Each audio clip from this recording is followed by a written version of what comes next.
dibuang di tong sampah. Miliarder ditolong anak miskin. 10 tahun kemudian kejahatan terungkap. Merinding. Matahari tepat berada di atas ubun-ubun, menggantung angkuh di langit yang tak berawan, seolah menjadi satu-satunya penguasa yang berhak menghukum bumi dengan cambukan sinar ultravioletnya yang kejam. Di tempat lain, cahaya matahari mungkin berarti kehidupan, kehangatan, atau piknik di taman. Namun, di sini, di tempat pembuangan akhir, TPA, Bantar Gebang, matahari adalah musuh. Sinarnya memanggang jutaan ton limbah organik yang membusuk, mempercepat proses fermentasi yang melepaskan gas metana ke udara, menciptakan fatamorgana uap panas yang bergetar di cakrawala. Bau busuk di tempat ini bukanlah sekadar aroma. Ia adalah entitas fisik yang padat, sebuah dinding tak kasat mata yang menampar wajah siapapun yang berani mendekat. Bau itu adalah campuran dari sisa makanan yang basi, bangkai binatang pengerat, popok bayi yang menggunung, dan limbah plastik yang terbakar pelan. Bagi orang awam, satu tarikan napas di sini cukup untuk memicu refleks muntah. Namun bagi ribuan jiwa yang menggantungkan hidupnya di Gunung Emas Hitam ini, bau itu adalah aroma uang. Aroma kelangsungan hidup. Di tengah lanskap apokaliptik yang didominasi oleh warna coklat lumpur dan warna-warni plastik kusam itu, terlihat sebuah titik kecil yang bergerak lincah. Putri, gadis kecil berusia 8 tahun yang tubuhnya terlalu ringkih untuk memikul beban dunia, sedang mendaki bukit sampah itu. Ia mengenakan kaos partai kedodoran yang warnanya sudah luntur menjadi abu-abu dekil. Lengannya menjuntai menutupi tangan mungilnya yang kasar dan penuh goresan.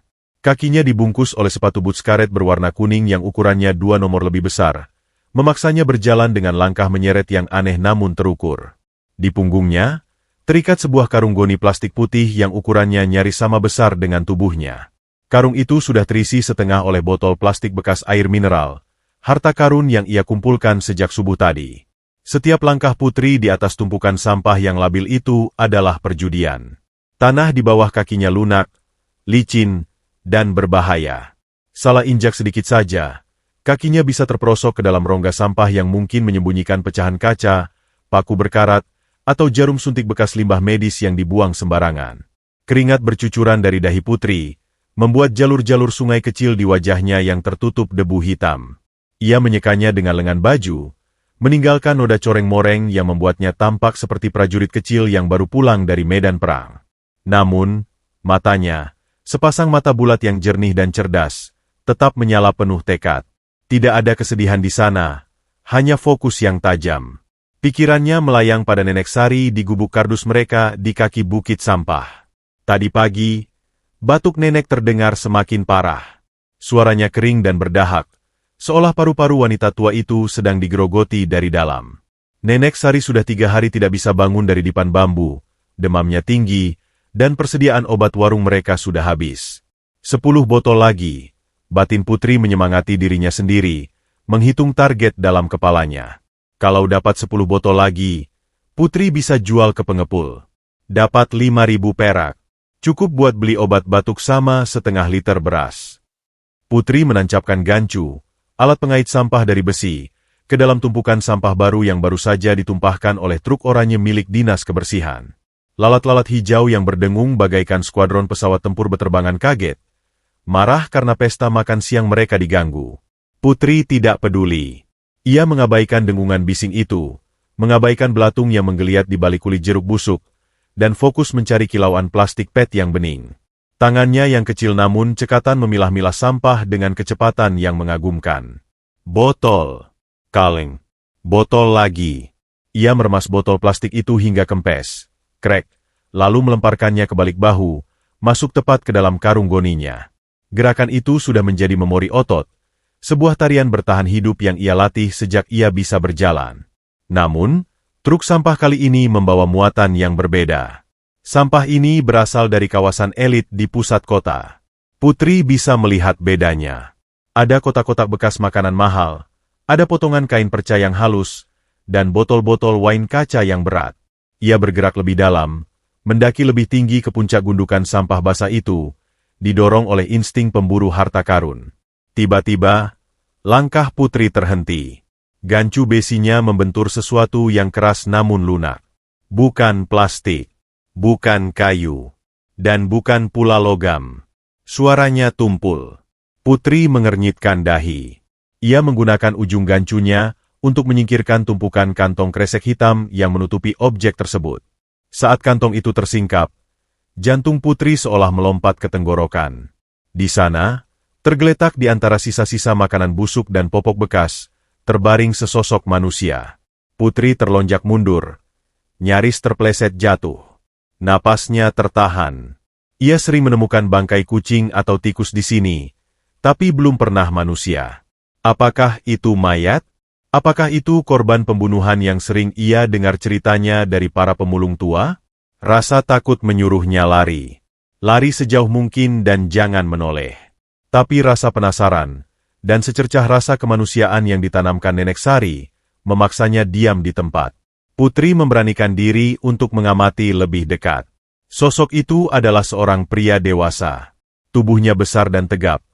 Namun posisinya tertekuk menyedihkan seperti boneka yang dibuang pemiliknya. Yang membuat Putri ternganga adalah pakaiannya. Pria itu tidak berpakaian seperti pemulung. Ia mengenakan setelan jas berwarna biru dongker yang terlihat sangat mahal, jenis kain yang berkilau di bawah matahari, meski kini sudah robek-robek di bagian bahu dan lengan, serta berlumuran lumpur sampah yang pekat. Kemeja putih di balik jasnya sudah berubah warna menjadi coklat kemerahan, darah. Darah yang sudah mengering bercampur dengan air lindi sampah. Wajah pria itu tertelungkup, tertanam di dalam tumpukan kulit pisang yang menghitam. Rambutnya yang tertata rapi kini kaku oleh darah yang menggumpal di bagian belakang kepalanya. "Oh, Om?" panggil Putri lirih. Suaranya bergetar. Tidak ada jawaban. Hanya suara angin yang menderu membawa bau busuk. Putri melangkah maju, sangat hati-hati, seolah takut pria itu tiba-tiba bangun dan menerkamnya. Matanya tertuju pada pergelangan tangan kiri pria itu yang tergeletak pasrah di atas sebuah kardus mie instan. Di sana, melingkar sebuah benda yang memantulkan cahaya matahari dengan sangat menyilaukan hingga membuat mata Putri sakit. Sebuah jam tangan. Warnanya kuning keemasan. Kacanya bening tanpa goresan, kontras dengan kekacauan di sekitarnya. Jarum jamnya bergerak halus, menyapu angka-angka Romawi yang elegan. Putri tidak tahu merek Patek Philippe, dan ia tidak tahu bahwa benda kecil di pergelangan tangan pria itu harganya cukup untuk membeli seluruh kawasan kumuh tempat ia tinggal. Yang ia tahu hanyalah jam itu terlihat, bersih, dan salah tempat. Putri berjongkok di samping tubuh itu. Tangannya yang kotor terulur, gemetar, hendak menyentuh bahu pria itu. "Om, bangun. Om. Jangan tidur di sini. Di sini banyak tikus," bisik Putri polos. Saat jari telunjuk Putri menyentuh leher pria itu, ia merasakan sesuatu yang lemah namun pasti. Sebuah denyutan. Dek, dek. Lambat, tidak teratur, tapi ada. Pria ini masih hidup. Kenyataan itu membuat Putri panik. Orang ini belum mati, tapi dia sekarat. Putri melihat sekeliling. Tidak ada siapa-siapa di bukit sampah bagian ini. Hanya ada dia dan lalat-lalat yang mulai mengerubungi luka di kepala pria itu. Putri dihadapkan pada dilema terbesar dalam hidup singkatnya. Jika ia menolong pria ini, ia harus meninggalkan karung botolnya. Ia tidak akan kuat memapah pria sebesar ini sambil membawa karung. Itu artinya, tidak ada botol, tidak ada uang, tidak ada obat buat Nenek Sari. Bayangan wajah Nenek Sari yang pucat melintas di benaknya. Tapi kemudian, suara Nenek Sari seolah berbisik di telinganya. "Putri, harta kita cuma satu. Hati nurani. Kalau hilang itu, kita beneran jadi sampah." Putri menggigit bibir bawahnya. Ia menatap pria asing yang berlumuran darah itu. Pria yang dibuang seperti sampah oleh dunianya. Pria yang dibuang di tempat yang sama dengan tempat Putri mencari makan. Ada rasa senasib yang aneh yang menyusup ke hati kecilnya. Dengan napas panjang, Putri melepaskan ikatan karung goninya. Ia membiarkan hasil kerja kerasnya seharian itu menggelinding jatuh ke bawah bukit. Rp5.000-nya hilang. Obat neneknya hilang. Tapi sebagai gantinya, ia memiliki misi baru. Putri mencengkeram kerah jas mahal pria itu dengan kedua tangan kecilnya. Ia menancapkan kakinya kuat-kuat ke tanah sampah yang gembur. "Ayo, Om. Putri bantuin. Jangan mati dulu." Nenek bilang gak boleh nyerah, gerutu Putri, mengerahkan seluruh tenaga kecilnya untuk menarik tubuh raksasa itu. Tubuh pria itu bergeser beberapa senti. Berat, sangat berat. Tapi Putri tidak melepaskannya. Di bawah terik matahari yang membakar kulit dan bau busuk yang menyesakkan dada, seorang gadis kecil sedang mencoba menyelamatkan seorang raja yang jatuh. Menyeretnya inci demi inci keluar dari kuburan massal barang-barang yang tak lagi diinginkan dunia. Matahari condong ke barat, namun sengatannya tidak berkurang sedikitpun. Di lereng bukit sampah yang curam dan labil itu, sebuah drama bisu sedang berlangsung, sebuah tontonan kegigihan yang akan membuat orang dewasa manapun merasa malu. Putri, gadis kecil dengan tubuh seringkih ranting kering, sedang melakukan hal yang mustahil. Ia tidak menyeret tubuh pria asing itu secara langsung. Itu adalah hukum fisika yang tak mungkin ia lawan. Sebaliknya, dengan kecerdikan anak jalanan yang terasa oleh kesulitan, Putri telah memindahkan tubuh berat pria itu ke atas lembaran spanduk bekas kampanye caleg yang licin. Spanduk plastik tebal itu kini berfungsi sebagai tandu darurat. Dengan tali rafia yang diikatkan ke ujung spanduk dan dililitkan ke pinggang kecilnya, Putri menarik beban itu inci demi inci. Ia mirip seekor semut pekerja yang sedang menyeret bangkai belalang raksasa menuju sarang. Napasnya memburu kasar. Dadanya naik turun dengan cepat seolah paru-parunya hendak meledak. Setiap langkah adalah penyiksaan. Keringat asin mengucur deras, masuk ke matanya, memerihkan pandangan, namun ia menolak untuk berhenti. 1, 2, tarik. 1, 2, tarik. Putri merapal mantra penyemangat di dalam hatinya, mengubah rasa sakit di otot kakinya menjadi irama gerak yang mekanis. Tubuh pria itu terguncang-guncang pelan di atas spanduk setiap kali melewati gundukan sampah botol atau ban bekas. Jas mahal berwarna biru dongker yang membalut tubuhnya kini tak lagi tampak seperti pakaian, melainkan seperti kain pel kotor yang menyapu segala jenis najis di permukiman sampah itu. Kain sutra Italia yang ditenun dengan benang terbaik itu bergesekan dengan tanah becek, robek di sana-sini tersangkut kawat, dan ternoda oleh cairan lindi berwarna hitam pekat. Sebuah ironi visual yang menyakitkan. Simbol kekayaan tertinggi kini sedang diseret di tempat paling rendah di muka bumi. Perjalanan menuruni bukit sampah itu terasa seperti berjalan di atas punggung naga yang sedang tidur. Tidak stabil, bergelombang, dan berbahaya. Beberapa kali Putri terpleset, lututnya menghantam tanah keras, kulitnya lecet tergores pecahan beling. Namun, setiap kali ia jatuh, ia menoleh ke belakang, memastikan paketnya masih bernapas. Dan setiap kali ia melihat dada pria itu masih bergerak lemah naik turun, Putri mendapatkan suntikan tenaga baru yang entah datang dari mana. Butuh waktu hampir 1 jam bagi Putri untuk menempuh jarak yang seharusnya hanya 10 menit jalan kaki. Ketika ia akhirnya mencapai dasar bukit, tempat permukiman gubuk-gubuk liar para pemulung berada, matahari sudah mulai meredup, menyisakan semburat jingga yang muram di langit yang tertutup asap pembakaran sampah. Gubuk Putri berada di ujung terjauh. Sebuah bangunan rapuh yang disusun dari kardus kulkas bekas, seng berkarat, dan terpal biru yang sudah bolong-bolong. Itu bukan rumah dalam definisi arsitektur. Itu adalah kotak pertahanan hidup. Di depan gubuk, di atas bel bambu yang reot, terbaring sosok Nenek Sari. Wanita tua itu tampak sangat kurus. Kulitnya keriput membalut tulang, rambut putihnya yang tipis tergerai di atas bantal kumal. Suara batuknya yang kering dan dalam terdengar konstan, uhuk-uhuk, sebuah soundtrack kesedihan yang menemani hari-hari mereka. Putri menjatuhkan tali rafia dari pinggangnya, tubuhnya ambruk berlutut di tanah becek depan gubuk, napasnya tersengal-sengal hebat. Mendengar suara benda berat diseret, Nenek Sari membuka matanya yang rabun. Ia berusaha bangun, bertumpu pada sikunya yang lemah. Putri? Sudah pulang. Enduk? Mana botolnya? Dapat banyak? Tanya Nenek Sari dengan suara parau, penuh harap. Putri menggeleng lemah, masih mengatur napas. Ia menunjuk ke arah spanduk di belakangnya. Nggak bawa botol, Nek. Putri. Putri bawa tamu. Nenek Sari menyipitkan mata, menembus remang senja. Ketika matanya menangkap sosok tubuh manusia yang berlumuran darah dan lumpur di atas spanduk, mata tuanya membelalak kaget. Ia memaksakan dirinya duduk. Jantung tuanya berdegup kencang karena panik. Astagfirullah. Gusti Allah. Apa itu? Enduk?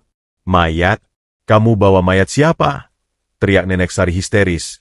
Rasa takut akan masalah hukum langsung menyergap benaknya. Di tempat ini, urusan dengan polisi adalah hal terakhir yang mereka inginkan. Putri merangkak mendekati neneknya, memegang tangan keriput itu. Bukan mayat, Nek. Masih hidup. Tadi Putri nemu di bukit atas. Dia sekarat, Nek.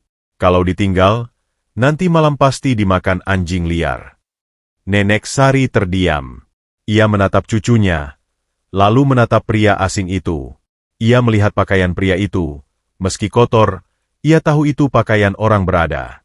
Ada kilatan emas di tangannya. Insting Nenek Sari sebagai orang tua yang makan asam garam kehidupan langsung menyala. Ini masalah. Orang kaya yang terluka di tempat sampah biasanya berarti satu hal, kejahatan besar.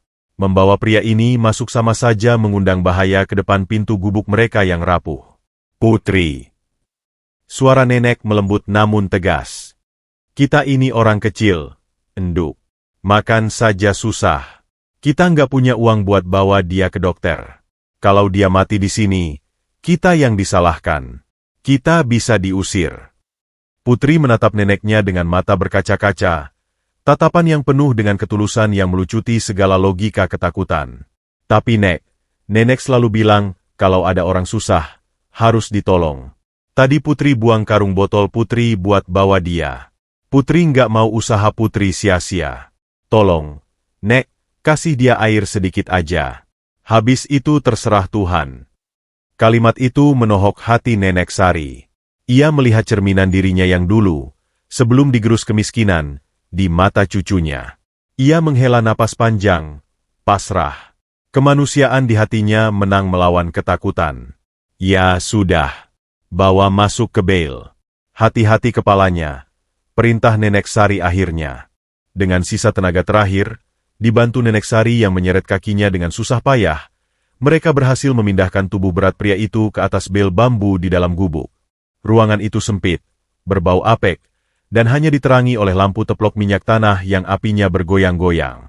Tubuh besar pria itu memenuhi hampir seluruh ruang gerak di dalam gubuk.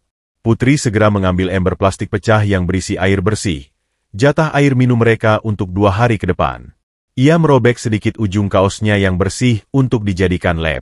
Dengan telaten, tangan mungil itu mulai membersihkan wajah pria asing tersebut. Air di ember perlahan berubah warna menjadi merah kecoklatan saat Putri membasuh darah kering di pelipis dan lumpur di pipi pria itu. Saat lapisan kotoran itu terangkat, terkuaklah wajah asli sang tamu. Wajah yang tegas, dengan rahang yang kuat dan hidung mancung, meski kini lebam dan bengkak. Ada aura wibawa yang masih tersisa di balik ketidakberdayanya. Nenek Sari mengamati jam tangan emas yang melingkar di pergelangan tangan pria itu saat Putri membersihkan lengannya. Jam itu begitu indah. Jarumnya berdetak halus tik-tik-tik. Sebuah suara kemewahan yang terdengar asing di gubuk kardus itu. Jamnya bagus. Enduk. Pasti mahal. Mungkin ini orang penting, gumam Nenek Sari. Tangannya gemetar ingin menyentuh tapi takut. Putri menggosok permukaan kaca jam tangan itu dengan ujung bajunya agar lebih bersih. Di bagian belakang plat jam itu, di bawah keremangan lampu teplok, Putri melihat sebuah ukiran nama yang sangat kecil namun elegan. Ia mengejanya perlahan, dengan kemampuan membacanya yang terbatas hasil belajar dari koran bekas. B. U. D. I. Eja Putri terbata-bata. Budi. Nek. Namanya Pak Budi. Budi? Ulang Nenek Sari. Nama yang pasaran. Tapi ya sudah, kita panggil dia Pak Budi saja. Tiba-tiba, pria itu mengerang pelan. Erg. Suara itu terdengar berat dan menyakitkan, seperti suara mesin rusak yang dipaksa menyala. Tubuhnya kejang sesaat, lalu matanya terbuka. Namun, mata itu tidak fokus. Bola matanya bergerak liar menatap atap kardus yang penuh noda air, menatap lampu teplok, lalu menatap wajah Putri dan Nenek Sari dengan pandangan kosong yang mengerikan. Putri mendekatkan wajahnya, tersenyum lebar meski giginya ompong satu.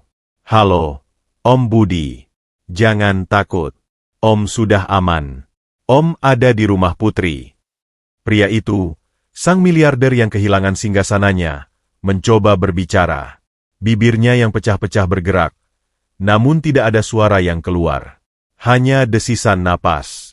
Ia mencoba mengingat siapa dirinya. Ia mencoba memanggil memori tentang gedung pencakar langit, tentang tumpukan uang, tentang istri cantiknya. Tapi tidak ada apa-apa. Pikirannya kosong. Gelap gulita. Seolah ada seseorang yang telah menekan tombol reset di otaknya dan menghapus seluruh hard drive kehidupannya. Rasa sakit di kepalanya begitu hebat hingga ia ingin menjerit. Tapi tenaganya habis. Ia hanya bisa menatap gadis kecil kucel di depannya, satu-satunya jangkar realitas yang ia miliki saat ini. Di gubuk reot di atas gunung sampah itu, Budi Santoso, salah satu orang terkaya di negeri ini, terlahir kembali. Bukan sebagai raja bisnis, melainkan sebagai bayi besar yang tidak tahu apa-apa, yang nyawanya kini bergantung sepenuhnya pada kebaikan hati dua wanita termiskin di kota itu. Fajar menyingsing di ufuk timur Bantar Gebang. Namun cahaya keemasan matahari pagi itu harus berjuang keras menembus kabut asap tebal hasil pembakaran sampah plastik yang tak kunjung padam. Di permukiman kumuh yang dinding-dindingnya terbuat dari kardus dan seng bekas, privasi adalah sebuah kemewahan yang tak terjangkau. Dinding-dinding itu setipis kertas, memiliki telinga, dan setiap celahnya adalah mata-mata. Tidak ada rahasia yang bisa bertahan lama di sini, apalagi rahasia sebesar kehadiran seorang pria asing yang berlumuran darah di gubuk Nenek Sari. Berita tentang tangkapan Putri menyebar lebih cepat daripada api yang melahap bensin. Belum genap matahari naik sepenggalah, halaman depan gubuk reot Nenek Sari sudah dikerumuni oleh para tetangga. Mereka datang bukan dengan membawa sup hangat atau perban, melainkan membawa rasa ingin tahu yang bercampur dengan sinisme tajam khas orang-orang yang hidupnya terlalu keras untuk bisa bersikap ramah. Bu Romlah, tetangga sebelah yang dikenal sebagai radio berjalan dan memiliki mulut setajam silet, berdiri paling depan dengan tangan berkacak pinggang. Matanya yang jeli menelisik masuk ke dalam gubuk melalui pintu yang tak berdaun, menatap sosok Budi yang masih terbaring tak sadarkan diri di bel bambu. Wajah Bu Romlah berkerut jijik, hidungnya kembang kempis seolah mencium bau bangkai yang lebih busuk dari sampah di sekeliling mereka. Suara cempreng Bu Romlah memecah keheningan pagi, melontarkan serangkaian kalimat pedas yang dirancang untuk melukai. Ia berteriak kepada Nenek Sari yang sedang menumbuk obat herbal di pojokan, mengkritik keputusan, bodoh, keluarga itu. Narasi kejam para tetangga mulai menggema. Mereka menyebut Budi sebagai mayat hidup, pembawa sial, hingga sumber penyakit menular. Bagi mereka, logika bertahan hidup di tempat sampah itu sederhana. Jika sesuatu tidak bisa dijual ke pengepul, maka itu adalah sampah. Dan bagi mereka, pria yang terluka parah dan tidak bisa bekerja ini hanyalah sampah organik yang membebani komunitas. Cemoohan itu semakin menjadi-jadi. Ada yang menuduh Putri sengaja membawa pulang buronan polisi, ada yang bilang pria itu pasti kena kutukan, dan ada pula yang menyarankan dengan kejam agar tubuh pria itu digelindingkan kembali ke selokan sebelum ia mati dan arwahnya gentayangan di kampung itu. Putri, yang sedang memeras kain basah untuk mengompres dahi Budi, mendengar semua itu. Telinganya panas, hatinya perih. Ia ingin keluar dan berteriak, membela harta karun-nya, tapi ia tahu suaranya tak akan didengar. Ia hanya bisa menatap wajah damai Budi, berharap pria ini segera bangun untuk membuktikan bahwa mereka salah. Nenek Sari, meski tubuhnya digerogoti penyakit dan napasnya berat, tidak tinggal diam. Ia meletakkan alunya dengan keras. Duk! Suara itu menghentikan gumaman tetangga sejenak. Dengan langkah tertatih namun penuh wibawa, wanita tua itu menyeret kakinya ke ambang pintu. Ia menatap kerumunan itu satu persatu dengan mata rabunnya yang masih memancarkan api kehidupan. Cukup! Suara Nenek Sari parau tapi tegas, memotong riuh rendah cemoohan itu. Bubar kalian. Ini rumahku, ini urusanku. Selama aku masih napas, siapapun yang masuk ke gubuk ini adalah tamu Tuhan. Kalian boleh miskin harta, tapi jangan miskin hati. Kalau kalian gak mau bantu, minimal jangan nyinyir. Pergi sana cari rongsok, jangan cari dosa. Ketegasan Nenek Sari, sang matriark yang dituakan di lingkungan itu, berhasil membubarkan kerumunan. Mereka pergi sambil menggerutu, meludah ke tanah, menyisakan aura negatif yang menggantung di udara. Di dalam gubuk, keributan itu rupanya menarik kesadaran Budi dari jurang kegelapan. Kelopak mata pria itu bergetar hebat. Rasa sakit yang luar biasa menghantam kepalanya bagaikan ribuan jarum yang ditusukkan sekaligus ke dalam otak. Budi mengerang panjang, sebuah suara gutural yang lahir dari penderitaan fisik. Ia membuka matanya perlahan. Cahaya matahari yang masuk dari celah atap seng yang bolong menusuk retinanya, membuatnya silau dan pusing. Dunia berputar di sekelilingnya. Budi mencoba menggerakkan tangannya, tapi rasanya berat seperti ditimpa beton. Ia mencoba mengenali di mana ia berada. Namun, yang ia lihat hanyalah atap kardus yang penuh noda rembesan air hujan, dinding dari spanduk bekas partai, dan lantai tanah yang lembab. Hidungnya diserbu oleh aroma yang asing dan mengerikan, bau apek, bau sampah, dan bau obat herbal yang menyengat. Ini di mana? Pertanyaan itu muncul di benaknya, namun tidak ada jawaban. Budi mencoba menggali ingatannya. Ia mencoba mencari namanya, pekerjaannya, alamat rumahnya, wajah keluarganya. Tapi tidak ada apa-apa. Kosong. Gelap gulita. Seolah ada dinding beton tebal yang menutup akses ke masa lalunya. Rasa panik mulai merayap naik dari perutnya, mencekik lehernya. Ia merasa seperti astronot yang tali pengamannya putus, melayang sendirian di ruang angkasa yang hampa tanpa identitas. Om sudah sadar. Suara kecil dan cempreng itu menarik perhatian Budi. Ia menoleh kaku ke samping. Di sana, duduk seorang gadis kecil dengan wajah coreng-moreng, rambut kusut yang diikat karet gelang, dan senyum ompong yang tulus. Gadis itu memegang mangkuk plastik berisi air tajin, air rebusan beras, yang hangat. Budi menatap gadis itu dengan pandangan nanar. Siapa anak ini? Apakah ini anaknya? Tidak, rasanya tidak mungkin. Air. Bisik Budi, tenggorokannya terasa kering seperti gurun pasir. Putri dengan sigap menyendokkan air tajin itu ke mulut Budi. Rasa air itu hambar, sedikit manis, tapi bagi Budi saat itu, rasanya seperti nektar dari surga. Cairan hangat itu mengalir membasahi kerongkongannya, memberinya sedikit kekuatan untuk bicara. Budi mencoba bangun, tapi rasa nyeri di tulang rusuknya memaksanya kembali terbaring. Ia menatap Putri dengan mata yang penuh ketakutan dan kebingungan, tatapan seorang bayi yang terperangkap dalam tubuh pria dewasa. Siapa aku? Tanya Budi lirih, suaranya bergetar hebat. Kenapa aku ada di sini? Apa yang terjadi? Putri dan Nenek Sari saling berpandangan. Momen yang mereka takutkan sekaligus nantikan telah tiba. Pria ini lupa ingatan. Amnesia. Putri meletakkan mangkuknya. Ia meraih tangan kiri Budi, mengangkatnya pelan agar pria itu bisa melihat pergelangan tangannya sendiri. Jam tangan emas Patek Philippe itu masih di sana, meski kini kacanya sedikit berembun karena udara lembab gubuk. Om gak ingat apa-apa? Tanya Putri lembut. Budi menggeleng lemah. Air mata frustrasi menetes dari sudut matanya. Enggak. Kosong. Semuanya gelap. Putri tersenyum menenangkan, seolah hal itu bukan masalah besar. Ia mengelus punggung tangan Budi yang besar dan kasar itu dengan tangan mungilnya. Enggak apa-apa, Om. Kadang lupa itu enak. Berarti Om bisa mulai dari awal lagi, ucap Putri dengan filosofi jalanan yang polos namun mendalam. Kalau Om lupa nama Om, kita pakai nama ini aja. Putri menunjuk ukiran kecil di balik jam tangan itu, mendekatkan wajahnya agar Budi bisa melihatnya. Lihat, di sini ada tulisannya. B-U-D-I. Budi, eja Putri. Mungkin ini nama Om. Atau mungkin nama jamnya. Tapi nenek bilang Budi itu artinya baik. Jadi, mulai sekarang nama Om itu Om Budi, ya. Budi menatap jam tangan itu lama. Benda emas itu terasa asing. Namun nama itu, Budi.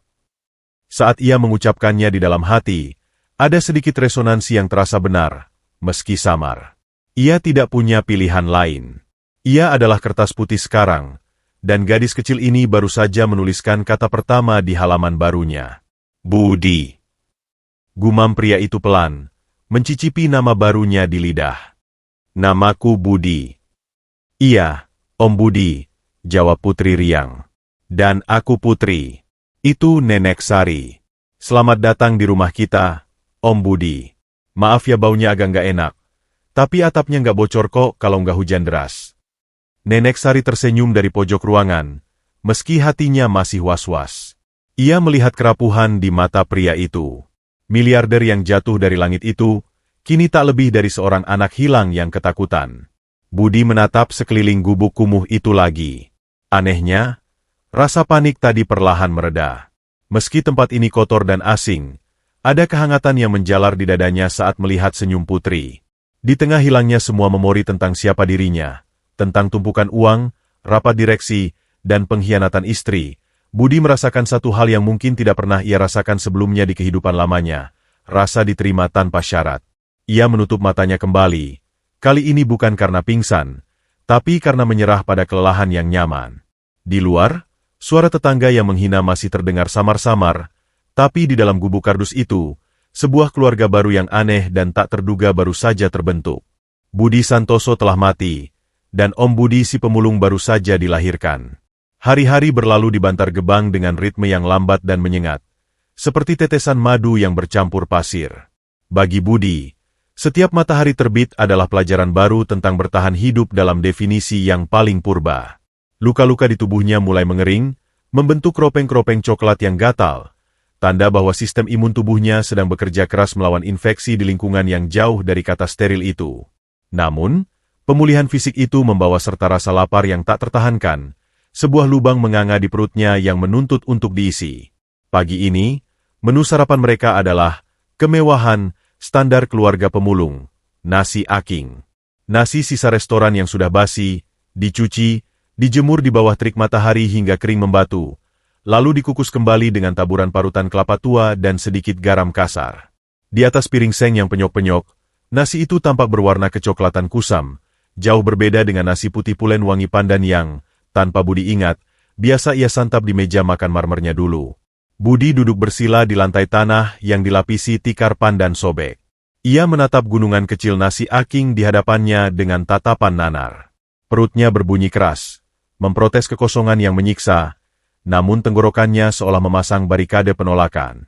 Aroma nasi itu apek, bercampur bau tanah dan sedikit jamur fermentasi. Di sebelahnya, Putri makan dengan lahap, menyuapkan nasi keras itu menggunakan tangan kecilnya yang cekatan, seolah sedang menyantap hidangan bintang 5. Gadis itu bahkan menjilat sisa butiran garam di jari-jarinya dengan nikmat. Pemandangan itu menampar Budi. Ia merasa malu. Ia adalah pria dewasa yang besar. Namun ia kalah tangguh dibandingkan bocah 8 tahun yang bahkan tidak memiliki sandal yang layak. Dengan tekad yang dipaksakan, Budi menyuapkan nasi aking itu ke mulutnya. Teksturnya kasar dan berpasir, menggores langit-langit mulutnya. Saat ia mengunyah, rasanya hambar dan sedikit asam. Refleks muntah nyaris mengambil alih. Namun Budi menahannya kuat-kuat. Ia menelan gumpalan nasi itu dengan susah payah, merasakan perjalanannya yang kasar menuruni kerongkongan. Ia tahu, setiap butir nasi ini adalah hasil keringat Putri mengais sampah. Menolaknya adalah sebuah penghinaan. Enak, Om? Tanya Putri polos. Matanya berbinar jenaka melihat ekspresi Budi yang menahan mual. Enak, Put. Enak sekali. Bohong Budi, memaksakan senyum kaku sambil meraih gelas plastik berisi air teko untuk mendorong nasi itu turun. Setelah sarapan yang menyiksa itu selesai, Budi memutuskan bahwa ia tidak bisa terus-terusan menjadi parasit. Ia melihat Nenek Sari yang sedang memilah gelas plastik di teras gubuk, memisahkan tutup botol dengan ring lehernya menggunakan pisau cutter tumpul. Tangan keriput wanita tua itu bergerak lambat namun pasti. Budi bangkit, mendekat, dan mengambil sebuah pisau karatan dari tumpukan perkakas. Biar saya bantu, Nek, ucap Budi. Awalnya, Budi mengira memilah sampah adalah pekerjaan mudah yang tidak butuh otak. Namun, kenyataan kembali menamparnya. Jari-jarinya, yang selama puluhan tahun hanya terbiasa memegang pena emas dan gelas wine kristal, ternyata kaku dan canggung saat harus memegang botol kotor. Kulit tangannya yang halus dan terawat, hasil perawatan separutin istrinya dulu, melepuh seketika saat bergesekan dengan plastik keras. Baru 5 menit bekerja, bencana kecil terjadi. Pisau di tangan Budi meleset saat memotong leher botol oli bekas. Sreet. Budi meringis. Darah segar menetes dari telunjuknya, menodai botol oli yang kotor itu. Nenek Sari menghela napas panjang, mengambil pisau dari tangan Budi. Sudah. Jangan dipaksa. Tanganmu itu tangan orang kantoran, bukan tangan kuli. Nanti malah infeksi, obatnya mahal. Kamu duduk saja. Budi mundur dengan perasaan hancur. Ia merasa seperti raksasa yang tidak berguna. Ia punya tubuh besar, tapi tidak bisa memberi makan dirinya sendiri. Ia punya otak, katanya, tapi tidak ingat apa-apa. Ia duduk merenung di pojok gubuk, menatap tumpukan sampah rongsokan yang menggunung di sudut ruangan hasil mulung Putri kemarin. Di antara tumpukan itu, ada sebuah kipas angin kecil berwarna pink yang baling-balingnya patah satu dan kabelnya putus berantakan. Benda itu sudah divonis mati, siap dijual kiloan sebagai plastik rongsok. Tanpa sadar, tangan Budi meraih kipas angin rusak itu. Matanya menelusuri kabel-kabel yang terburai keluar dari dinamo mesin. Saat jari-jarinya menyentuh tembaga dan kapasitor kecil di dalamnya, sesuatu yang ajaib terjadi. Otaknya, yang terkunci rapat oleh amnesia, tiba-tiba membuka sebuah pintu belakang. Ingatan proseduralnya menyala. Ia tidak ingat siapa namanya, tapi ia ingat logika arus listrik. Ia tidak ingat wajah istrinya, tapi ia tahu persis bagaimana cara kerja elektromagnetik. Tangannya mulai bergerak sendiri. Kali ini tidak canggung. Jari-jarinya menari lincah, memilin kabel, menyambungkan sirkuit yang putus dengan presisi seorang ahli bedah. Ia tidak punya obeng, jadi ia menggunakan ujung sendok makan yang dipipihkan. Ia tidak punya solder, jadi ia menggunakan teknik lilitan kawat yang rumit namun kokoh. Putri yang baru pulang membawa karung, berhenti di ambang pintu. Ia melihat pemandangan aneh itu. Om Budi, si raksasa kikuk yang tadi pagi hampir muntah makan nasi aking, kini sedang duduk bersila dengan fokus yang menakutkan, mengutak-atik bangkai kipas angin seolah sedang merakit bom waktu. Ada aura berbeda yang memancar dari tubuhnya, aura kompetensi, aura kecerdasan yang selama ini tertidur. Om Budi lagi ngapain? Itu kan sampah, Om. Udah rusak parah, tanya Putri heran. Budi tidak menjawab. Ia sedang berada di zona-nya. Ia memotong sedikit karet sandal jepit bekas untuk mengganjal as dinamo yang longgar. Ia melumasi poros yang berkarat dengan setetes minyak goreng jelantah sisa dapur. Solusi-solusi kreatif itu bermunculan begitu saja di kepalanya, seolah ada buku manual tak kasat mata yang terbuka di depan matanya. Setelah 30 menit berkutat dengan debu dan kabel, Budi menyambungkan steker kipas angin itu ke colokan listrik yang menggantung longgar di dinding gubuk. Coba lihat, gumam Budi pelan, suaranya mengandung sedikit getaran harap. Budi menekan tombol on. Os. Baling-baling kipas angin itu berputar. Awalnya pelan dan berderit, namun kemudian semakin kencang dan stabil. Angin sejuk, komoditas langka di gubuk yang panasnya seperti oven itu, langsung berhembus menerpa wajah Putri dan Nenek Sari yang melongo kaget. Rambut Putri yang lepek beterbangan tertiup angin buatan itu. Wah, nyala. Kipasnya nyala. Putri berteriak girang, melompat-lompat kegirangan sambil merentangkan tangannya di depan kipas angin itu, menikmati sensasi dingin yang membelai kulitnya. Om Budi hebat. Om Budi penyihir ya. Nenek Sari meletakkan pisaunya, menatap Budi dengan pandangan baru. Pandangan hormat. Ya ampun, padahal itu nemu di selokan, sudah mati total. Kok bisa hidup lagi? Budi menatap kipas angin yang berputar itu, lalu menatap tangannya sendiri yang kotor oleh oli. Untuk pertama kalinya sejak ia bangun di tempat sampah, sebuah senyum tulus merekah di wajahnya. Bukan senyum bingung, bukan senyum takut, tapi senyum bangga. Ia berguna. Ia bisa melakukan sesuatu yang bernilai. Saya sepertinya mengerti mesin, Nek, ucap Budi, matanya berbinar. Kalau Putri nemu barang elektronik rusak lagi, radio, setrika, atau HP rongsok, bawa pulang saja. Jangan dijual kiloan. Biar saya perbaiki. Kalau sudah benar, harganya pasti lebih mahal daripada dijual rongsokan. Ide itu sederhana, namun revolusioner bagi ekonomi keluarga mereka. Putri langsung memeluk leher Budi dari belakang, sebuah pelukan hangat yang berbau matahari dan keringat. Asyik, kita bakal kaya, Om. Nanti Putri cariin radio rusak yang banyak, seru Putri. Di momen itu, Budi merasakan sesuatu yang jauh lebih berharga daripada dividen saham perusahaan yang ia lupakan. Ia merasakan validasi. Ia merasakan dirinya dibutuhkan. Di tengah gubuk yang dindingnya bolong-bolong itu, Sang miliarder amnesia baru saja menemukan kembali harga dirinya lewat sebuah kipas angin rongsokan seharga Rp5.000. Ia tidak tahu bahwa bakat inilah, bakat teknik yang dulu membuatnya membangun imperium teknologi, yang akan menjadi kunci kebangkitannya, sekaligus kunci yang akan menarik perhatian musuh-musuhnya di masa depan. Tapi untuk saat ini, angin sejuk dari kipas angin butut itu sudah cukup menjadi surga dunia bagi mereka. Langit di atas bantar gebang malam itu tidak berbintang. Awan hitam bergulung tebal, berat oleh kandungan air, menutupi bulan sepenuhnya seolah dunia sedang ditarik selimut beludru gelap untuk tidur. Tak lama kemudian, langit itu robek. Hujan turun dengan intensitas yang tidak main-main, mengguyur jutaan ton sampah dengan jutaan liter air, mengubah bukit-bukit limbah menjadi lereng lumpur yang berbahaya dan menciptakan orkestra bising saat butiran air menghantam ribuan atap seng berkarat di permukiman kumuh itu. Biasanya, hujan deras seperti ini adalah momok menakutkan bagi Nenek Sari dan Putri. Hujan berarti lantai tanah mereka akan becek, kasur tipis mereka akan lembab, dan mereka harus tidur sambil memeluk lutut di sudut gubuk yang paling kering, menghindari tetesan air yang menerobos masuk melalui lubang-lubang di atap kardus yang rapuh.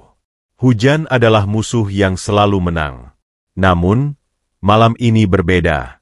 Di atas atap gubuk yang licin, di tengah guyuran hujan lebat dan sambaran petir yang menerangi langit sesaat, sesosok bayangan besar sedang bekerja. Budi. Pria itu tidak berteduh di dalam. Ia justru berada di garis depan pertahanan, bertarung melawan elemen alam demi melindungi dua wanita kecil di bawahnya. Budi berdiri di atas rangka atap yang bergoyang, kakinya menapak kuat pada balok kayu yang licin. Tubuhnya basah kuyup, kemeja bekas yang diberikan tetangga menempel ketat di tubuhnya yang tegap, mencetak otot-otot bahunya yang bekerja keras. Di tangannya, ia memegang lembaran plastik tebal, bekas pandu kampanye yang ia temukan di tumpukan sampah sore tadi, dan sebotol lem karet yang ia racik sendiri dari lelehan styrofoam dan bensin sisa. Dengan gerakan yang cekatan dan penuh perhitungan, Budi menambal setiap lubang di atap seng itu. Ia melapisi celah-celah yang menganga dengan plastik, merekatkannya dengan lem buatannya, lalu menindihnya dengan batu bata agar tidak terbang terbawa angin. Ia bekerja bukan seperti tukang bangunan bayaran yang asal-asalan, melainkan seperti seorang nahkoda yang sedang menambal lambung kapal di tengah badai. Ada rasa tanggung jawab yang membara di dadanya, sebuah perasaan protektif yang aneh namun memuaskan. Ia tidak ingat pernah merasa berguna seperti ini sebelumnya. Di bawah sana, di dalam gubuk yang hangat oleh nyala lampu teplok, Putri menatap ke langit-langit. Matanya berbinar takjub. Nek, lihat. Enggak bocor. Biasanya di situ airnya mancur kayak keran, sekarang kering. Seru Putri girang, menunjuk titik di atas tempat tidur mereka yang biasanya menjadi langganan bocor. Nenek Sari tersenyum, matanya berkaca-kaca. Ia sedang menanak nasi di tungku kayu bakar di sudut ruangan. Aroma asap kayu bercampur dengan aroma nasi hangat menguar, menciptakan wangi rumah yang sederhana namun menenangkan. Iya, enduk. Om Budi itu, dia kiriman Gusti Allah. Nenek nggak tahu siapa dia dulu, tapi sekarang dia jadi tiang rumah kita. Pintu gubuk terbuka. Budi masuk dengan tubuh menggigil kedinginan. Air hujan menetes dari rambut dan ujung hidungnya, membasahi lantai tanah. Namun, wajahnya berseri-seri. Ia menyeka wajahnya dengan handuk kusam yang disodorkan Putri. Sudah aman, lapor Budi dengan senyum lebar yang memperlihatkan deretan giginya yang putih. Saya sudah tutup semua lubangnya. Malam ini kalian bisa tidur nyenyak. Gak akan ada satu tetes air pun yang berani masuk. Putri langsung memeluk kaki Budi yang basah. Tidak peduli bajunya ikutan kotor. Makasih, Om Budi. Om Budi pahlawan. Malam itu, mereka merayakan kemenangan kecil itu dengan sebuah perjamuan makan malam. Menunya sangat sederhana, bahkan menyedihkan bagi standar orang kota.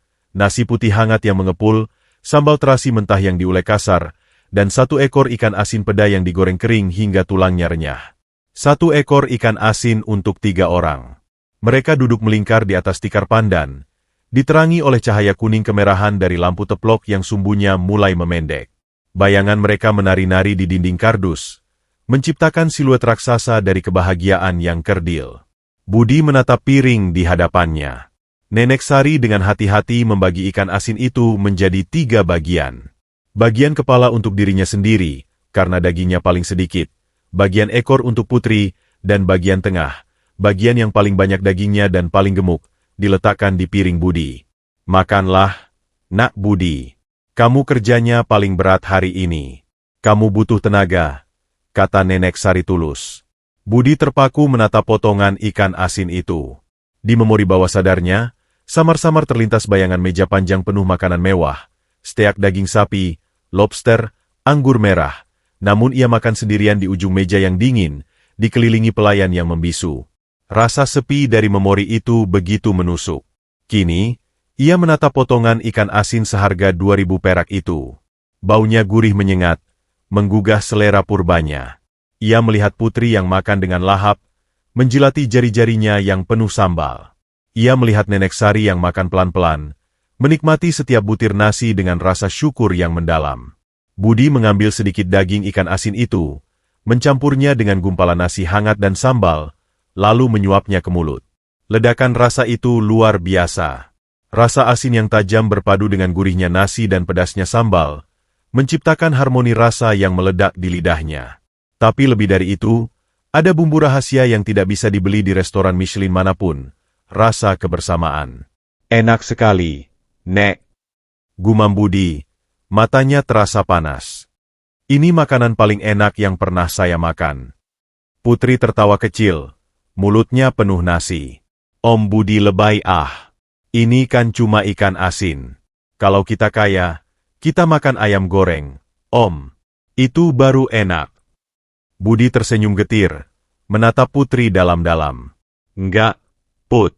Ayam goreng enggak akan senak ini kalau dimakan sendirian. Rasanya enak karena Om makannya sama kalian. Suasana hening sejenak. Hanya suara hujan yang menderu di luar dan suara kunyahan mulut mereka yang terdengar. Om masih belum ingat apa-apa? Tanya Putri tiba-tiba. Suaranya pelan, takut merusak suasana. Tentang rumah Om? Tentang keluarga Om yang dulu. Budi meletakkan piringnya yang sudah bersih licin. Ia menatap api lampu teplok yang bergoyang. Ia mencoba mencari ke dalam pikirannya, ke lorong-lorong gelap memorinya. Memang masih ada kabut tebal di sana. Tapi anehnya, ia tidak lagi merasa panik. Ia tidak lagi merasa harus buru-buru membongkar kabut itu. Enggak, Put. Masih gelap. Jawab Budi jujur. Tapi anehnya, Om enggak sedih.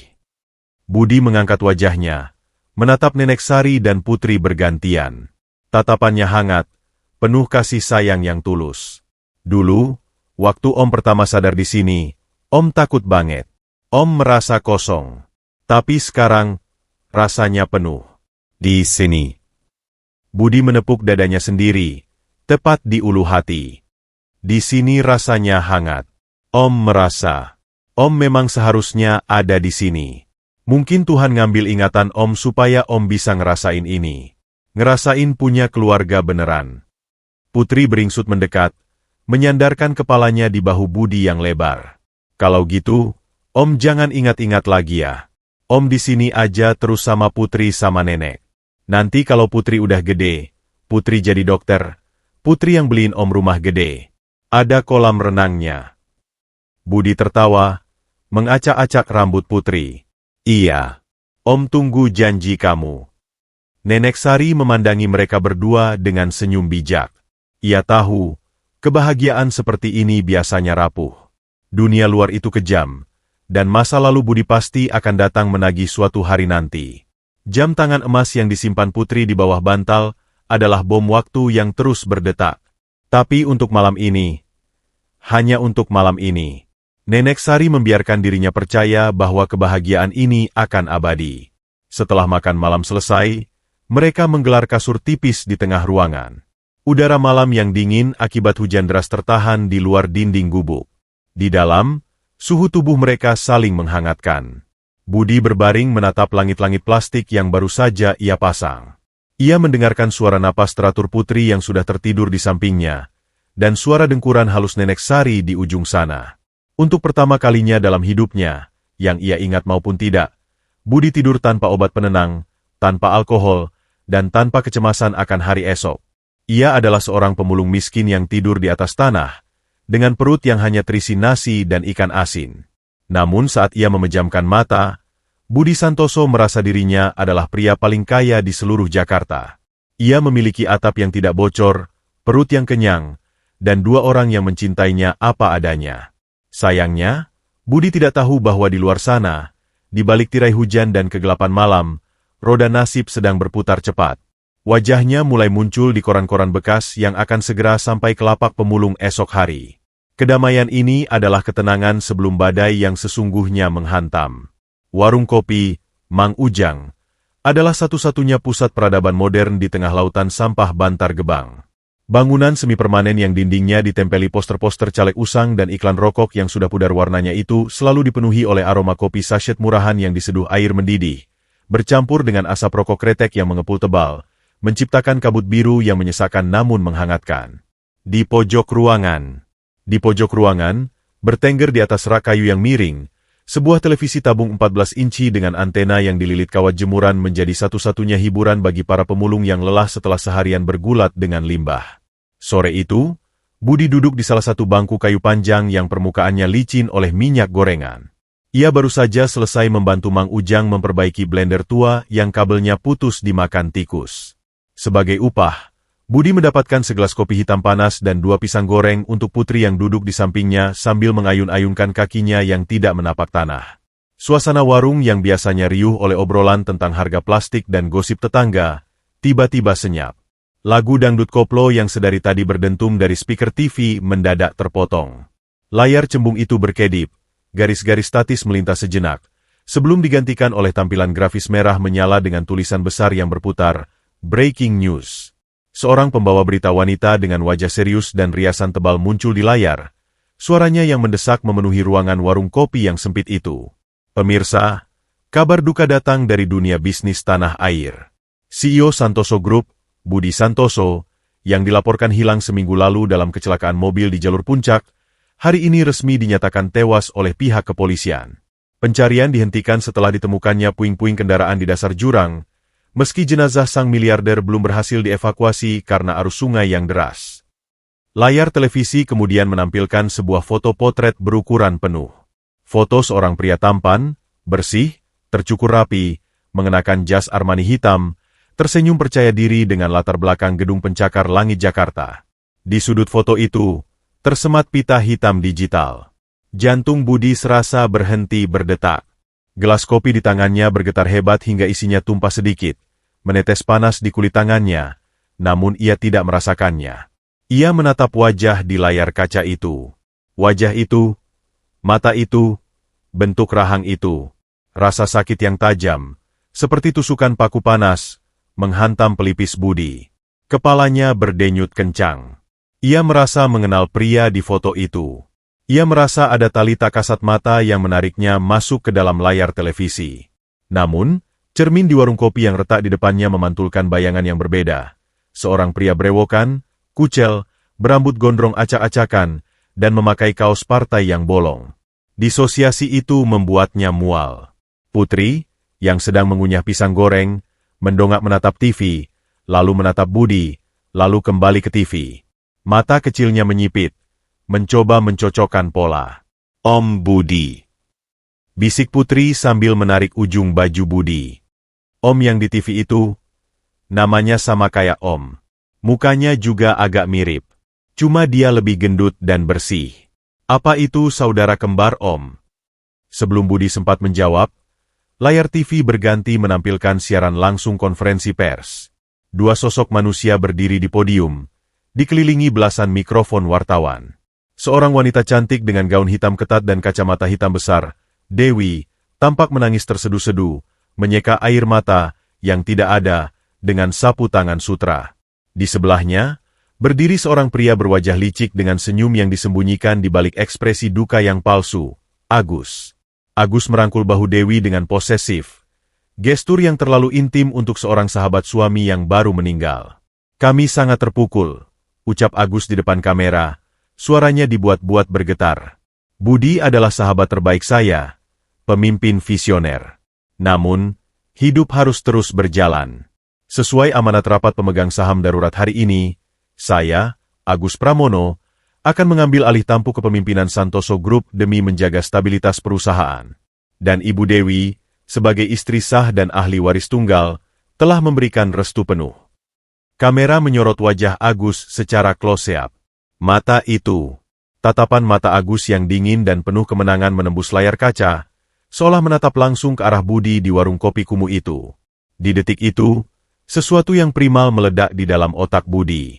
Ia tidak ingat siapa Agus. Ia tidak ingat siapa Dewi. Tapi tubuhnya ingat. Otot-otot di rahangnya mengeras hingga giginya bergemeretak. Tangannya mengepal begitu kuat hingga buku-buku jarinya memutih. Rasa benci yang murni, panas, dan pekat seperti aspal cair, membanjiri dadanya. Bohong. Desis Budi tanpa sadar. Suaranya rendah, mengerikan, membuat putri yang duduk di sebelahnya tersentak kaget. Om Budi kenapa? Om sakit lagi? Tanya putri ketakutan melihat perubahan drastis pada wajah ayah angkatnya itu. Budi tersadar. Ia menghela napas panjang, mencoba mengendalikan gemuruh di dadanya. Ia tidak tahu kenapa ia marah. Ia hanya tahu bahwa pria di TV itu adalah musuh. Nggak apa-apa, Put. Om cuma nggak suka lihat mukanya. Kelihatan jahat. Sementara itu, di gerbang utama TPA Bantar Gebang yang berjarak 1 kilometer dari warung kopi, suasana damai sore itu mulai terusik oleh intrusi yang asing dan mengancam. 3 buah mobil SUV Pajero Sport berwarna hitam legam, dengan kaca gelap yang tak tembus pandang, meraung memasuki jalanan tanah yang becek. Ban-ban besar mobil itu melindas sampah-sampah plastik tanpa ampun, mencipratkan lumpur hitam ke arah para pemulung yang sedang berjalan kaki. Mobil-mobil itu tampak seperti monster besi dari dunia lain yang datang untuk menjajah. Mesin dieselnya menggeram rendah, mengintimidasi siapapun yang mendengarnya. Mobil-mobil itu berhenti mendadak di dekat pos timbang sampah. Pintu-pintu terbuka serempak. Keluarlah 6 orang pria berbadan tegap, mengenakan jaket kulit hitam meski cuaca sedang panas terik. Mereka bukan polisi. Mereka bukan petugas dinas sosial. Aura kekerasan menguar dari tubuh mereka, bercampur dengan aroma parfum maskulin yang menyengat, menutupi bau sampah di sekitar mereka. Pemimpin mereka, seorang pria botak dengan bekas luka memanjang di pipi kiri, melangkah maju mendekati seorang pemulung tua yang sedang menyortir kardus. Tanpa basa-basi, preman itu menendang keranjang kardus si kakek hingga isinya berantakan. "Heh, tua bangka!" bentak preman itu kasar. Ia mengeluarkan selembar foto dari saku jaketnya, foto Budi Santoso. "Pernah lihat mayat orang ini enggak? Atau orang yang mukanya mirip ini tapi sekarat? Dia hilang seminggu lalu. Bos gue mau pastiin dia beneran mati." Si kakek pemulung gemetar ketakutan, menggelengkan kepala panik. "Nggak tahu, Den, sumpah saya nggak tahu, di sini banyak orang." Preman itu mencengkeram kerah baju si kakek, mengangkat tubuh ringkih itu seolah seringan kapas. "Cari yang bener. Kalau ada yang nemu dan nyembunyiin, satu kampung ini gue bakar. Paham?" Ia menghempaskan kakek itu ke tanah lumpur, lalu memberi isyarat pada anak buahnya. "Sebar. Geledah semua gubuk. Cari di klinik, cari di dukun pijat. Kalau nemu orang yang mirip, hidup atau mati, bawa ke gue. Bos Agus mau lihat kepalanya." Para preman itu menyebar seperti virus, mulai menggedor pintu-pintu gubuk, menendang pintu seng, dan mengobrak-abrik barang-barang milik warga yang tak berdaya. Jeritan ketakutan mulai terdengar dari kejauhan. Anjing-anjing kampung menggonggong liar, merasakan bahaya yang mendekat. Di warung kopi, Budi yang telinganya tajam mendengar keributan itu. Insting waspadanya, insting yang mungkin dulu membuatnya sukses di dunia bisnis yang kejam, menyala. Ia berdiri, menarik tangan putri. "Ayo pulang, Put. Lewat jalan tikus.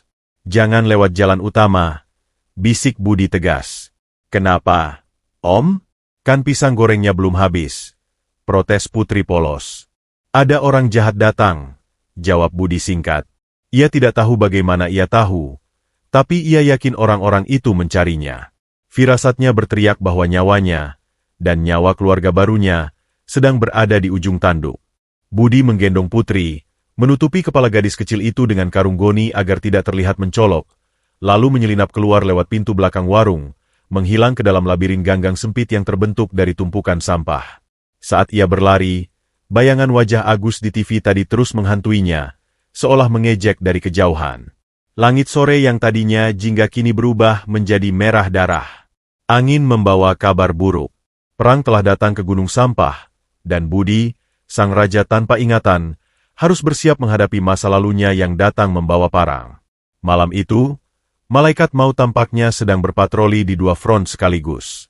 Di luar gubuk, para preman sewaan Agus masih menyisir area Bantar Gebang seperti anjing pelacak yang haus darah, menggedor pintu demi pintu, menebar teror yang membuat satu kampung menahan napas. Namun, di dalam gubuk kardus Nenek Sari, musuh yang jauh lebih senyap dan mematikan sedang bekerja.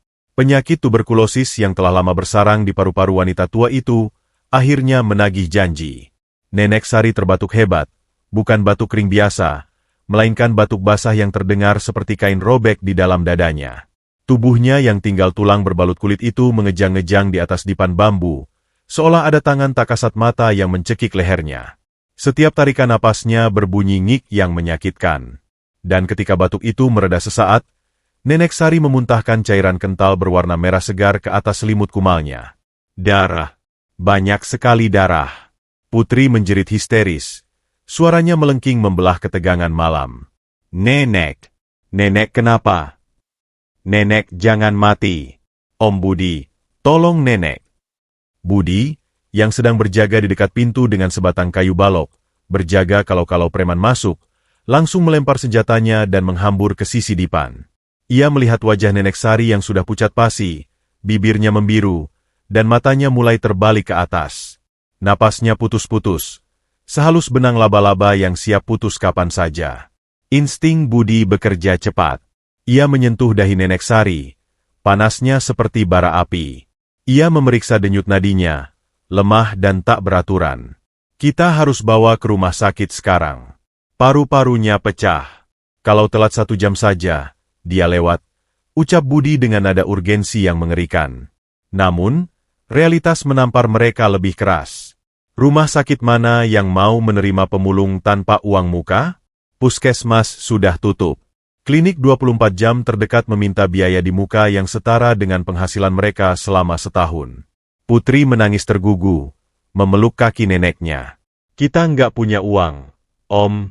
Tabungan Putri di celengan ayam cuma ada 20.000. Nggak cukup. Budi terdiam. Ia merogoh saku celananya. Kosong. Dompetnya hilang bersama ingatannya. Ia menatap sekeliling gubuk. Kipas angin yang ia perbaiki, paling laku 10.000. Radio butut, 5.000. Tidak ada apa-apa di sini yang bisa ditukar dengan nyawa manusia. Kemiskinan di ruangan itu terasa begitu absolut dan mencekik. Mata Budi kemudian tertuju pada pergelangan tangan kirinya. Di sana, di tengah lumpur dan daki yang menempel di kulitnya, melingkar sebuah benda yang memancarkan kilau angkuh. Jam tangan Patek Philippe emas. Satu-satunya benda yang menghubungkannya dengan masa lalu. Satu-satunya kunci untuk mengetahui siapa dirinya sebenarnya. Benda itu mungkin harganya ratusan juta, atau bahkan miliaran. Budi menatap jam itu, lalu menatap wajah Nenek Sari yang sekarat. Wanita tua inilah yang memberinya makan saat ia kelaparan. Wanita tua inilah yang memberinya nama saat ia tak bernama. Wanita tua ini adalah ibunya sekarang. Tanpa keraguan sedikitpun, Budi melepas jam tangan itu.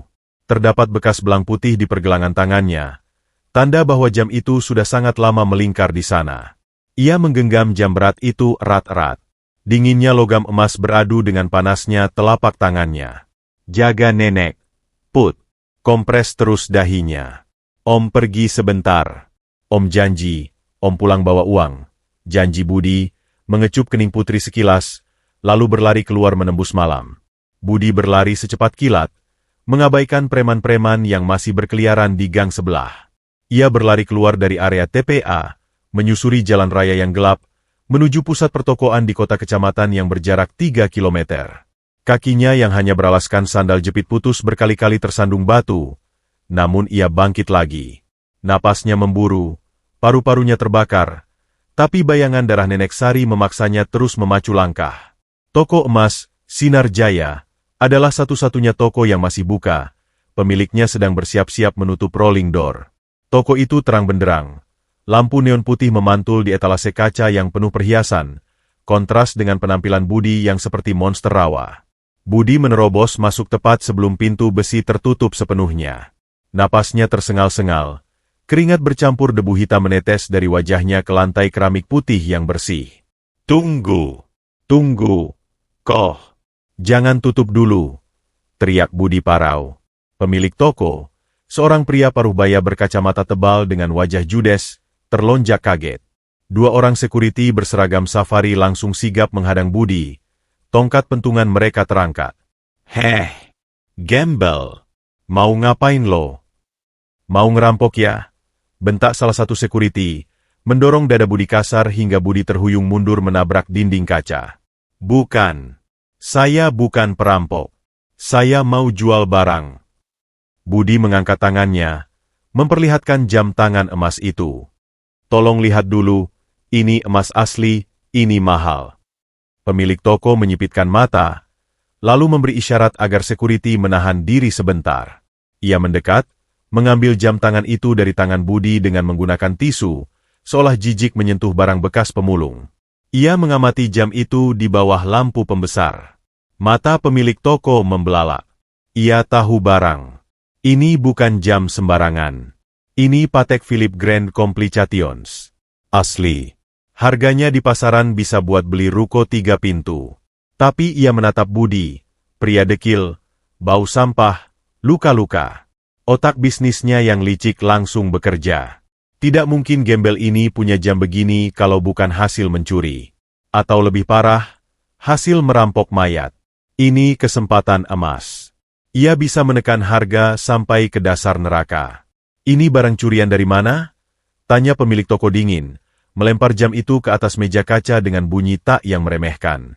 "Lo maling di rumah siapa? Gue bisa lapor polisi sekarang juga." "Demi Tuhan, Koh. Itu punya saya. Itu satu-satunya harta saya." Budi memohon, suaranya pecah. "Ibu saya sekarat, butuh operasi malam ini. Saya butuh uang cepat. Tolong bayar berapa saja. Asal cukup buat operasi." Pemilik toko mendengus sinis. "Halah, lagu lama. Gembel mana punya Patek Philippe? Gue nggak mau ambil risiko nampung barang panas. Pergi lo." Budi panik. Waktu terus berjalan. Nenek Sari bisa mati kapan saja. "Tolong, Koh. Saya mohon. Kasih 5 juta saja. Atau 2 juta. Saya nggak butuh harga aslinya. Saya cuma butuh nyawa ibu saya selamat." Mendengar Budi putus asa, pemilik toko tersenyum miring. Ia tahu ia menang. 2 juta? Lo gila? Ini barang nggak ada suratnya. Kalau polisi datang, gue yang kena. Gue cuma mau kasih 500.000.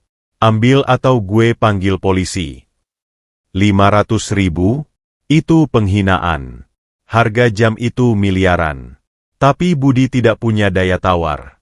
Namun, 500.000 tidak akan cukup untuk biaya rumah sakit. "Nggak cukup. Koh, tolonglah. Operasinya butuh biaya. Saya mohon hati nuraninya." Budi maju selangkah, mencoba meraih tangan pemilik toko untuk memohon. Gerakan itu dianggap ancaman. "Kurang ajar. Berani nyentuh bos?" teriak sekuriti. Tanpa peringatan, pentungan karet sekuriti mendarat telak di punggung Budi. "Bu!" Budi tersungkur ke lantai. Rasa nyeri meledak di tulang belakangnya. Belum sempat ia bangun, tendangan sepatu but mendarat di perutnya. Budi mengerang kesakitan, meringkuk melindungi kepalanya. Ia dipukuli seperti anjing kudisan yang masuk ke restoran bintang 5. "Ampun, ampun." Rintih Budi di sela-sela pukulan.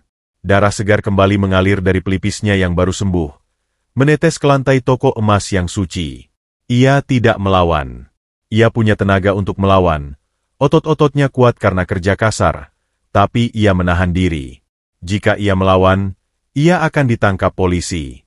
Jika ia ditangkap, Nenek Sari mati. Ia membiarkan harga dirinya diinjak-injak, membiarkan tubuhnya disiksa, demi satu tujuan mulia. Security akhirnya berhenti setelah pemilik toko mengangkat tangan. Budi tergeletak di lantai, napasnya berat, wajahnya lebam. Ia merangkak perlahan mendekati etalase, tangannya yang gemetar menggapai ke atas meja, bukan untuk mengambil jamnya kembali, tapi untuk memohon belas kasihan terakhir. "Tuan," bisik Budi, darah menetes dari sudut bibirnya. "Pukul saya lagi kalau Tuan mau. Ludahi saya. Tapi tolong beli jam itu. Ibu saya sedang menunggu. Dia nggak punya siapa-siapa selain saya." Air mata Budi bercampur dengan darah di pipinya. Tatapan matanya begitu hancur, begitu putus asa, hingga membuat security yang memukulinya mundur selangkah karena ngeri. Itu bukan tatapan pencuri. Itu tatapan seorang anak yang sedang berjuang melawan takdir. Pemilik toko terdiam. Bahkan hati batunya sedikit retak melihat pemandangan itu. Ia mendecak kesal, lalu membuka laci kasir. Ia mengambil segepok uang, 5 juta rupiah, dan melemparkannya ke wajah Budi yang terkapar di lantai. "Ambil uangnya dan pergi. Jangan pernah balik lagi ke sini membawa sial," bentak pemilik toko, lalu segera menyimpan jam tangan miliaran itu ke saku celananya. Budi tidak peduli pada penghinaan itu. Ia memunguti lembaran uang yang berserakan di lantai dengan tangan gemetar. Ia tidak menghitungnya. Ia hanya tahu ini harapan. Dengan tubuh yang remuk redam, Budi bangkit berdiri. Ia membungkuk hormat, sebuah gestur ironis dari seorang raja yang jatuh kepada pedagang licik. Terima kasih banyak." Budi berbalik dan berlari keluar toko, tertatih-tatih menyeret kakinya yang pincang. Ia meninggalkan harga dirinya, masa lalunya, dan identitasnya di toko itu. Tapi ia membawa pulang sesuatu yang jauh lebih berharga, kesempatan hidup untuk Nenek Sari. Namun, Budi tidak menyadari satu hal. Benturan keras di kepalanya saat dipukul security tadi, ditambah dengan stres emosional yang ekstrim, telah memicu reaksi berantai di dalam otaknya. Di tengah larinya menuju rumah sakit, di antara rasa sakit dan adrenalin, sebuah pintu memori yang terkunci rapat tiba-tiba retak. Cahaya silau dari masa lalu mulai merembes keluar, siap meledakkan kesadarannya di babak selanjutnya. Hujan di luar semakin menggila, seolah langit turut berduka menyaksikan penghinaan yang baru saja terjadi di dalam toko emas itu. Budi berlari menembus tirai air yang pekat, tangannya mencengkeram erat gumpalan uang 5 juta rupiah yang basah dan berdarah, harga diri yang baru saja ia tukar dengan nyawa ibunya. Kakinya yang pincang terseret di aspal kasar, setiap langkah mengirimkan sengatan nyeri dari tulang punggungnya yang memar akibat pentungan security. Namun, rasa sakit di punggungnya itu tidak sebanding dengan kiamat kecil yang sedang terjadi di dalam kepalanya. Benturan keras di pelipisnya tadi, ditambah dengan adrenalin yang membanjiri pembuluh darahnya, telah meretakkan bendungan amnesia yang selama ini menahan arus masa lalunya. Awalnya hanya tetesan kecil, sekelebat bayangan warna, sepotong suara tawa, aroma parfum mahal, namun kini bendungan itu jebol total. Di tengah lari nekatnya menuju klinik 24 jam di perbatasan kecamatan, dunia Budi berputar. Aspal hitam di bawah kakinya berubah menjadi lantai marmer Italia. Suara guntur di langit berubah menjadi suara dentingan gelas champagne. Dan wajah garang security toko emas tadi bermetamorfosis menjadi wajah lain, wajah yang tersenyum manis namun memegang pisau di belakang punggung. BZZZTTT. Sebuah visi menghantam otak Budi dengan kekuatan nuklir, memaksanya berhenti berlari dan berpegangan pada tiang listrik yang basah. Ia muntah, memuntahkan cairan lambung yang pahit bercampur darah. Di dalam benaknya, sebuah film horor sedang diputar ulang dengan resolusi tinggi. Ia melihat jurang. Ia merasakan dinginnya hujan malam itu, sama seperti malam ini. Ia melihat Agus, sahabat yang sudah ia anggap saudara, berdiri di tepi tebing bersamanya. Mereka sedang merayakan keberhasilan merger perusahaan. Tapi kemudian dorongan itu. Tangan Agus yang mendorong dadanya. "Maaf, bos. Dunia ini terlalu sempit buat dua matahari. Matilah dengan tenang." Suara Agus menggema jelas di telinganya, diikuti oleh tawa Dewi, istrinya, yang muncul dari balik mobil. Dewi tidak berteriak mencegah. Dewi tidak menangis. Dewi hanya menyalakan rokok, menatap Budi jatuh ke dalam kegelapan jurang dengan tatapan bosan, seolah sedang membuang kantong sampah yang bau. "Arg! Budi berteriak di tengah jalan raya yang sepi.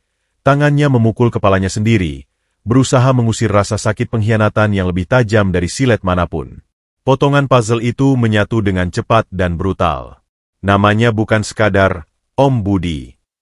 Ia adalah Budi Santoso, pendiri Santoso Group, pemilik paten teknologi energi terbarukan. Pria yang wajahnya terpampang di majalah Forbes. Pria yang dikhianati oleh istri dan sahabatnya sendiri, dibuang ke sungai, hanyut terbawa arus hingga tersangkut di gunung sampah Bantar Gebang. Napas Budi memburu, uap putih keluar dari mulutnya. Ia mengangkat wajahnya menatap langit. Matanya yang tadi sayu dan penuh permohonan saat di toko emas, kini berubah total. Sorot mata itu menajam, dingin, dan penuh kalkulasi. Postur tubuhnya yang membungkuk karena rendah diri, perlahan tegak kembali. Meskipun ia masih memakai kaos partai bolong dan celana kotor, aura yang memancar dari tubuhnya kini adalah aura seorang predator puncak yang baru bangun dari hibernasi panjang. Budi Santoso telah kembali. Dan dia sangat marah. Namun, Budi tidak membiarkan amarah itu membakarnya habis. Ia menyimpannya, memadatkannya menjadi bahan bakar dingin. Prioritas utamanya sekarang tetap satu, Nenek Sari. Wanita tua yang menyelamatkannya saat istri sahnya justru mencoba membunuhnya. Utang nyawa harus dibayar dengan nyawa, utang budi harus dibayar dengan bakti. Budi kembali berlari. Kali ini langkahnya lebih mantap, lebih cepat, didorong oleh kekuatan tekad yang baru. 5 menit kemudian, ia mendobrak pintu kaca klinik, Sehat Sentosa. Ruang tunggu klinik itu sepi. Hanya ada seorang resepsionis yang mengantuk dan perawat yang sedang main HP. Putri, yang duduk meringkuk di lantai sambil menangis, langsung berdiri saat melihat Budi. Om Budi, dokter nggak mau operasi nenek. Dokter bilang harus ada uang muka. Tangis Putri pecah, menunjuk ke arah ruang tindakan yang tertutup rapat. Budi tidak menjawab Putri. Ia berjalan lurus menuju meja resepsionis. Resepsionis itu mendongak. Hidungnya berkerut melihat penampilan Budi yang seperti gembel berdarah. Maaf pak, dilarang masuk kalau tidak. Berak. Budi menghempaskan gepokan uang 5 juta rupiah yang basah dan kucel ke atas meja. Suara hantaman uang itu membungkam resepsionis seketika. 5 juta. Tunai. Ucap Budi. Suaranya tidak lagi bergetar memelas. Suaranya rendah, bariton, penuh otoritas yang tak terbantahkan. Itu adalah suara CEO yang biasa memerintah ribuan karyawan. Operasi ibu saya sekarang. Detik ini juga. Kalau dia mati karena kalian menunda 1 menit lagi, saya pastikan klinik ini rata dengan tanah besok pagi. Paham? Resepsionis itu gemetar. Ia tidak tahu siapa pria ini, tapi instingnya mengatakan bahwa ancaman itu bukan bualan orang gila. Aura dominasi yang keluar dari pria dekil ini begitu kuat, hingga membuat bulu kuduknya meremang. Baik, Pak. Segera kami proses. Gagap resepsionis itu, langsung menyambar telepon untuk memanggil dokter bedah. Budi berbalik, berlutut di hadapan Putri. Wajahnya melembut seketika. Ia menghapus air mata di pipi gadis kecil itu dengan jempolnya yang kasar namun hangat. Jangan nangis, Put. Nenek bakal sembuh. Om sudah di sini. Gak akan ada yang bisa nyakitin kalian lagi. Mulai malam ini, hidup kita berubah. Setelah memastikan Nenek Sari masuk ruang operasi, Budi berjalan keluar menuju teras klinik. Hujan sudah reda, menyisakan gerimis tipis. Ia meminjam ponsel milik satpam klinik dengan alasan darurat, memberikan tatapan yang membuat satpam itu menyerahkan HP-nya tanpa banyak tanya. Budi menekan serangkaian nomor yang sudah ia hafal di luar kepala.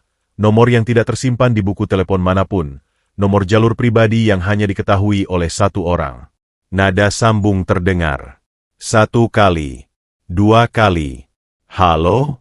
Siapa ini? Suara berat seorang pria terdengar di ujung sana. Itu suara Pak Hadi, pengacara senior sekaligus orang kepercayaan ayahnya dulu. Satu-satunya orang yang Budi yakin tidak berkhianat. Hadi, panggil Budi singkat. Hening yang panjang di ujung telepon. Napas Pak Hadi terdengar tercekat. Pak Budi. Ini Bapak? Tapi berita bilang, polisi bilang. Simpan kagetmu buat nanti. Hadi. Dengarkan saya baik-baik. Potong Budi tegas, matanya menatap kejauhan, ke arah cakrawala kota Jakarta yang gemerlap di mana gedung perusahaannya berdiri. Agus dan Dewi mencoba membunuh saya. Saya selamat. Sekarang saya butuh kamu siapkan proyek Lazarus. Bekukan semua akses aset pribadi saya yang dipegang Dewi. Siapkan tim legal, tim audit forensik, dan kepolisian. Baik, Pak. Baik. Bapak posisi di mana? Saya jemput sekarang dengan tim pengamanan. Suara Hadi terdengar panik bercampur lega luar biasa. Tidak perlu jemput saya. Saya ada urusan yang harus diselesaikan sendiri besok pagi, jawab Budi dingin. Besok ada rapat umum pemegang saham luar biasa untuk pelantikan Agus, kan? Betul, Pak. Jam 10 pagi di Grand Ballroom Hotel Mulia. Budi menyeringai. Sebuah senyum yang tak sampai ke mata. Senyum sang raja yang siap memenggal kepala pengkhianat. Bagus. Biarkan acaranya berjalan. Biarkan mereka bersulang. Biarkan mereka merasa sudah menang. Saya akan datang. Siapkan satu set jas terbaik saya. Tapi jangan bawa ke sini. Bawa ke lobi hotel besok pagi. Tapi Pak, Bapak mau datang dengan kondisi apa? Tanya Hadi bingung. Budi menatap pantulan dirinya di kaca jendela klinik. Rambut gondrong, wajah penuh luka, baju compang-camping. Saya akan datang sebagai mimpi buruk mereka, Hadi. Saya akan datang sebagai sampah yang akan mendaur ulang mereka. Budi mematikan telepon, menghapus riwayat panggilan, dan mengembalikan ponsel itu ke satpam. Ia berdiri tegak di teras klinik, menghirup udara malam yang dingin. Bau sampah Bantar Gebang masih tercium samar dari kejauhan, tapi kali ini baunya tidak lagi menyedihkan. Bau itu kini menjadi aroma bahan bakar dendamnya. Besok, Jakarta akan gempar. Orang mati akan bangkit dari kubur, dan tahta yang dicuri akan direbut kembali dengan api dan darah. Grand Ballroom Hotel Mulia pagi itu telah disulap menjadi sebuah panggung teater kemunafikan yang megah dan menyilaukan mata. Ribuan kristal Swarovski yang menggantung di langit-langit memantulkan cahaya lampu keemasan, menciptakan ilusi kemewahan abadi yang seolah tak tersentuh oleh debu jalanan. Meja-meja bundar ditata presisi militer, dilapisi taplak sutra putih bersih, dihiasi rangkaian bunga lili putih yang katanya melambangkan duka cita, namun lebih terasa sebagai dekorasi pesta penobatan. Aroma parfum mahal dari ratusan tamu undangan, para elit bisnis, pejabat korup, dan sosialita bermuka dua, bercampur dengan aroma pastry manis dan kopi gourmet, menciptakan atmosfer yang memabukkan dan meninabobokan hati nurani. Di atas podium utama yang ditinggikan bak singgasana, Agus Pramono berdiri dengan gagah. Ia mengenakan setelan jas bespoke buatan penjahit London yang harganya setara dengan biaya hidup satu kampung di Bantar Gebang selama setahun. Wajahnya yang licik dipoles senyum duka yang dilatih sempurna di depan cermin. Di sampingnya, Dewi duduk anggun dengan gaun hitam rancangan desainer Paris, menyeka sudut matanya yang kering dengan tisu, memainkan peran janda berduka dengan bakat akting yang layak mendapat piala Oscar. Agus mengetuk mikrofon pelan, suara tup-tup menggema di seluruh ruangan, membungkam dengungan obrolan para tamu. Ia mengangkat gelas champagne kristalnya tinggi-tinggi. Hadirin sekalian, suara Agus berat dan berwibawa, penuh kepalsuan yang manis. Hari ini, kita berkumpul dengan hati yang berat. Sahabat saya, mentor saya, saudara saya, Budi Santoso, telah mendahului kita. Namun, seperti kata pepatah, kapal harus tetap berlayar meski nahkoda telah tiada. Demi menjaga warisan Budi, dan demi masa depan ribuan karyawan, saya dengan rendah hati menerima amanat untuk memimpin Santoso Group. Mari kita bersulang untuk Budi. Ratusan gelas terangkat di udara. Denting gelas beradu terdengar seperti lonceng kematian bagi keadilan. Dewi berdiri, tersenyum tipis pada Agus. Sebuah senyum konspirasi yang menyatakan bahwa rencana jahat mereka telah berhasil sempurna. Mereka telah menang. Dunia ada dalam genggaman mereka. Namun, tepat sebelum bibir Agus menyentuh tepi gelasnya, suara dentuman keras menghancurkan kesakralan momen itu. Bra-aak. Pintu ganda setinggi 4 meter di ujung ballroom, pintu mahoni ukir berlapis emas yang biasanya dibuka oleh pelayan berseragam, kini terdorong terbuka dengan paksa seolah ditendang oleh raksasa. Angin dingin dari koridor menyerbu masuk, membawa serta aroma yang sangat asing bagi hidung-hidung sensitif para miliarder di ruangan itu. Bukan aroma bunga lili, bukan aroma vanila, melainkan aroma busuk yang tajam, pekat, dan menusuk. Aroma sampah yang membusuk, aroma lumpur got, aroma kematian. Keheningan turun seketika. Ratusan pasang mata menoleh serentak ke arah pintu. Musik orkestra yang mengalun lembut berhenti mendadak dengan nada sumbang. Di ambang pintu, berdiri sesosok manusia yang tampak seperti mimpi buruk di siang bolong. Itu adalah Budi. Tapi bukan Budi yang mereka kenal di majalah bisnis. Pria itu bertelanjang kaki, telapak kakinya hitam dan berdarah meninggalkan jejak noda di atas karpet merah hotel yang mewah. Ia mengenakan kaos partai yang bolong-bolong dan celana kain yang sudah robek hingga lutut, penuh dengan noda tanah merah dan getah pisang. Rambutnya gondrong, kusut masai, dan berminyak. Wajahnya dipenuhi lebam ungu dan bekas darah kering dari luka di pelipisnya. Secara visual, ia adalah definisi sampah masyarakat.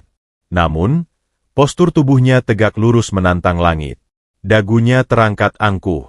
Dan mata itu menyala dengan intensitas dingin yang membekukan darah siapapun yang menatapnya. Itu bukan mata seorang pengemis. Itu adalah mata seekor singa jantan yang pulang ke sarangnya dan menemukan hiena sedang memakan anak-anaknya. Gumaman kaget meledak di ruangan itu seperti suara lebah yang marah. Siapa itu? Gelandangan dari mana masuk ke sini? Security. Mana security? Agus, yang berdiri di podium, memucat. Gelas champagne di tangannya terlepas, jatuh menghantam lantai panggung, pecah berkeping-keping. Piar. Cairan emas itu tumpah, membasahi sepatu kulit mahalnya, namun Agus tidak bergerak. Ia mematung. Ia mengenali mata itu. Ia mengenali hantu yang seharusnya sudah membusuk di dasar jurang seminggu lalu. Usir dia! Teriak Agus panik. Suaranya pecah, kehilangan wibawanya. Security. Ada orang gila masuk. Seret dia keluar sekarang. Cepat.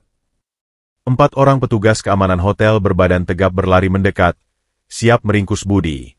Namun, sebelum mereka menyentuh Budi, sepasukan pria bersetelan jas hitam rapi muncul dari belakang Budi, membentuk barikade pelindung. Dipimpin oleh Pak Hadi, pengacara senior yang wajahnya keras seperti batu karang. Pak Hadi mengangkat tangannya, menunjukkan sebuah lencana kewenangan. Siapapun yang menyentuh klien saya, Tuan Budi Santoso, akan saya tuntut dengan pasal penyerangan fisik. Mundur. Nama, Budi Santoso, yang diucapkan dengan lantang itu menggema, memantul di dinding-dinding ballroom, menciptakan gelombang kejut. Para tamu ternganga. Dewi menutup mulutnya dengan kedua tangan, kakinya lemas hingga ia terduduk kembali di kursinya. Hantu itu nyata. Budi melangkah maju. Ia berjalan pelan menyusuri lorong di antara meja-meja bundar. Langkah kakinya yang telanjang tidak bersuara di atas karpet tebal. Namun setiap langkahnya terasa menginjak jantung para pengkhianat. Para tamu yang tadi memegang gelas kini mundur ketakutan, seolah takut tertular penyakit kemiskinan yang dibawa Budi. Bau sampah yang menguar dari tubuh Budi bertabrakan frontal dengan wangi parfum ruangan, menciptakan kontradiksi yang memuakkan. Budi tidak menoleh ke kiri atau kanan. Matanya terkunci lurus ke podium. Ke arah Agus. Ia sampai di depan panggung, menaiki anak tangga satu persatu dengan tenang. Ia berdiri tepat di hadapan Agus. Jarak mereka hanya 1 meter, namun jurang moral di antara mereka seluas samudra.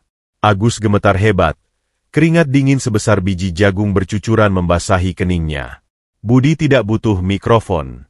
Suara baritonnya, yang telah ditempa oleh teriakan kesakitan di toko emas semalam, terdengar jelas dan tajam. Kau terlihat pucat, Agus, ucap Budi datar. Seperti orang yang baru melihat sampah bisa bicara. Budi, ini salah paham. Gagap Agus, mundur selangkah, hampir tersandung kakinya sendiri. Aku pikir kamu sudah mati. Aku cuma mau nyelamatin perusahaan. Menyelamatkan? Potong Budi. Sudut bibirnya terangkat membentuk senyuman sinis yang mengerikan. Kau mendorongku ke jurang. Kau membiarkanku hanyut di sungai limbah. Kau dan istriku. Budi melirik Dewi yang kini menangis gemetar di kursinya. Kalian berdua merayakan kematianku sambil meminum anggur di atas kuburanku yang bahkan belum digali. Budi berbalik menghadap hadirin, merentangkan tangannya yang kotor dan penuh luka, memamerkan kondisinya yang menyedihkan sebagai barang bukti hidup. Lihat saya, bentak Budi, suaranya menggelegar. Kalian semua jijik melihat saya, kan? Saya bau sampah. Saya kotor. Saya terlihat seperti gembel. Tapi tahukah kalian? Selama seminggu ini, saya tinggal bersama manusia-manusia termiskin di kota ini. Mereka tidur di atas kardus. Mereka makan nasi basi. Tapi hati mereka jauh lebih bersih dan wangi daripada kalian semua yang duduk di ruangan ber-AC ini. Budi menunjuk wajah Agus lagi. Telunjuknya yang kotor nyaris menyentuh hidung mancung sahabatnya itu. Di tempat sampah, orang berebut botol plastik untuk beli obat. Di sini, kalian berebut kekuasaan dengan cara membunuh sahabat sendiri. Jadi katakan padaku, Agus, siapa sebenarnya yang sampah di sini? Aku atau kau? Pertanyaan itu menggantung di udara, berat dan menghakimi. Tidak ada yang berani menjawab. Tiba-tiba, pintu samping terbuka. Sekelompok polisi berseragam lengkap masuk dengan langkah tegap, dipandu oleh Pak Hadi. Mereka langsung naik ke panggung, memborgol tangan Agus di depan ratusan kamera wartawan yang menyala terang benderang. Kilatan lampu flash membanjiri panggung, mengabadikan momen kejatuhan sang penjahat. Agus Pramono, Anda ditangkap atas tuduhan percobaan pembunuhan berencana dan penggelapan aset korporasi. Anda berhak diam, ucap perwira polisi tegas. Agus meronta, berteriak-teriak histeris seperti binatang yang terperangkap. Ini fitnah. Dia gila. Dia lupa ingatan. Jangan percaya gembel ini. Dewi, tolong aku. Bilang sama mereka. Tapi Dewi tidak menolongnya. Wanita itu justru berlari menghampiri Budi, berlutut di kaki suaminya yang kotor, memeluk celana Budi yang penuh lumpur tanpa peduli gaun mahalnya rusak. Mas Budi, Mas, ampuni aku. Isak Dewi, air matanya membanjiri sepatu Budi. Aku dipaksa Agus. Aku diancam. Aku nggak tahu dia mau bunuh kamu. Aku cinta sama kamu. Mas, tolong jangan biarkan mereka bawa aku. Budi menunduk, menatap wanita yang pernah ia cintai sepenuh hati. Dulu, air mata Dewi adalah kelemahannya. Dulu, ia akan melakukan apa saja agar wanita ini tidak sedih. Tapi hari ini, saat melihat air mata itu, Budi tidak merasakan apa-apa selain rasa hampa. Ingatannya tentang Nenek Sari yang muntah darah demi menyelamatkannya terasa jauh lebih nyata daripada sandiwara wanita ini. Budi tidak menendang Dewi. Ia juga tidak memaki. Ia hanya melakukan sesuatu yang jauh lebih menyakitkan. Ia melepaskan tangan Dewi dari kakinya, pelan tapi tegas, seolah sedang menyingkirkan lintah yang mencoba menghisap darahnya. Kau tidak dipaksa, Dewi. Kau memilih. Bisik Budi dingin. Kau memilih uang daripada suamimu. Dan sekarang kau akan kehilangan keduanya. Budi memberi isyarat pada polisi. Dua petugas wanita maju dan mengangkat Dewi, membawanya pergi menyusul Agus. Teriakan dan tangisan Dewi yang memohon ampun perlahan menjauh, tenggelam di balik pintu keluar, menyisakan gema kepedihan yang pantas ia terima. Kini, Budi berdiri sendirian di tengah panggung. Ia kotor, bau, dan terluka. Tapi di mata semua orang di ruangan itu, ia terlihat lebih bersinar daripada lampu kristal manapun. Ia telah kembali dari neraka, membakar para iblis yang mengirimnya ke sana, dan merebut kembali tahtanya dengan tangan kosong. Pak Hadi mendekat, membawa sebuah jas bersih dan handuk basah. Pak Budi, Bapak mau ke rumah sakit sekarang? Atau mau istirahat di suite hotel? Budi menyeka wajahnya dengan handuk itu, menghapus sisa keringat dingin. Ia menatap keluar jendela kaca besar ballroom, ke arah langit Jakarta yang luas. Pikirannya melayang jauh ke pinggiran kota, ke sebuah gubuk kardus di mana seorang gadis kecil dan nenek tua sedang menunggunya dengan cemas. Tidak, Hadi. Siapkan mobil, perintah Budi, suaranya melembut namun penuh urgensi. Saya harus pulang. Keluarga saya yang sebenarnya sedang menunggu. Keluarga. Pak? Tapi Ibu Dewi baru saja. Hadi bingung. Budi tersenyum tipis. Senyum tulus pertama yang ia tunjukkan hari ini. Keluargaku bukan yang barusan diseret polisi, Hadi. Keluargaku ada di tempat sampah. Dan mereka butuh aku sekarang. Budi berjalan turun dari panggung, meninggalkan kemewahan yang hampa itu di belakang punggungnya. Ia berjalan keluar dengan langkah mantap, siap menjemput satu-satunya hal yang nyata dalam hidupnya. Ruang VVIP Rumah Sakit Medistra itu hening, namun bukan keheningan yang mencekam seperti di gubuk kardus saat hujan turun. Ini adalah keheningan yang mahal, steril, dan menenangkan. Dindingnya dicat warna krem lembut. Udaranya sejuk beraroma antiseptik samar bercampur bunga lili segar yang tertata di vas kristal. Di atas ranjang pasien yang teknologinya menyerupai kokpit pesawat, Nenek Sari terbaring. Wajahnya masih pucat, selang oksigen masih menempel di hidungnya, namun dada kurusnya kini naik turun dengan irama yang teratur dan damai. Operasi pengangkatan cairan di paru-parunya berhasil total berkat intervensi Dewa Penolong yang datang di detik-detik terakhir. Di sofa empuk di sudut ruangan, Putri tertidur pulas. Gadis kecil itu tidak lagi memeluk karung goni bau. Ia memeluk boneka beruang raksasa yang ukurannya 2 kali lipat tubuhnya. Hadiah pertama yang dibelikan Budi dalam perjalanan ke sini. Wajah Putri bersih, rambutnya yang dulu kusam kini wangi sampo stroberi, dan perutnya kenyang oleh makanan bergizi yang belum pernah ia cicipi seumur hidupnya. Pintu kamar terbuka pelan. Budi Santoso masuk. Ia tidak lagi mengenakan jas kotor atau kaos partai bolong. Ia telah kembali ke wujud aslinya. Kemeja linen putih bersih, celana bahan yang membalut kaki jenjangnya, dan wajah yang sudah dicukur rapi meski masih menyisakan bekas lebam samar di pelipis. Namun, ada satu hal yang berbeda dari Budi versi miliarder dulu. Matanya. Sorot matanya tidak lagi dingin dan angkuh. Sorot mata itu kini hangat, dalam, dan penuh kerendahan hati, warisan abadi dari tumpukan sampah Bantar Gebang. Budi duduk di tepi ranjang, menggenggam tangan keriput Nenek Sari. Sentuhan itu membangunkan wanita tua itu. Nenek Sari mengerjap. Matanya yang rabun mencoba mengenali sosok tampan di depannya. "Nak Budi?" bisik Nenek Sari serak. "Tak percaya. Kamu kelihatan beda. Seperti raja di sinetron." Budi tersenyum, mencium punggung tangan wanita itu dengan takzim. "Saya bukan raja, Nek. Saya cuma Budi. Anak nenek yang nenek pungut di tumpukan sampah. Nenek sudah sembuh. Dokter bilang nenek akan hidup sampai 100 tahun lagi." Air mata menetes dari sudut mata Nenek Sari.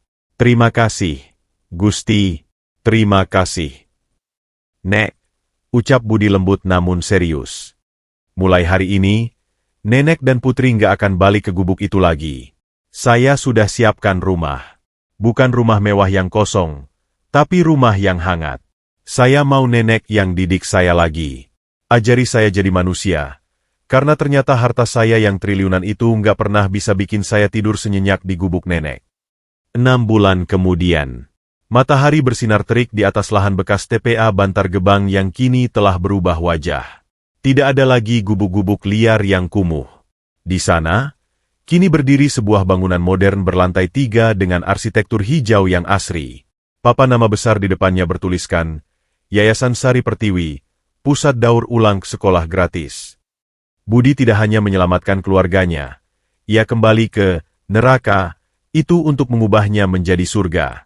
Ia membangun pabrik daur ulang modern yang mempekerjakan para pemulung dengan gaji layak, lengkap dengan asuransi kesehatan dan sekolah untuk anak-anak mereka. Budi sedang meninjau area composting ketika keributan kecil terjadi di gerbang depan. Seorang wanita dengan pakaian compang-camping, rambut kusut masai, dan wajah kotor penuh debu, sedang berdebat dengan satpam. Wanita itu kurus kering, matanya cekung, kehilangan segala kecantikannya. Itu adalah Dewi. Setelah Agus dipenjara seumur hidup karena terbukti mendalangi percobaan pembunuhan dan korupsi, Dewi, yang statusnya sebagai istri sah dibatalkan karena keterlibatannya, jatuh miskin.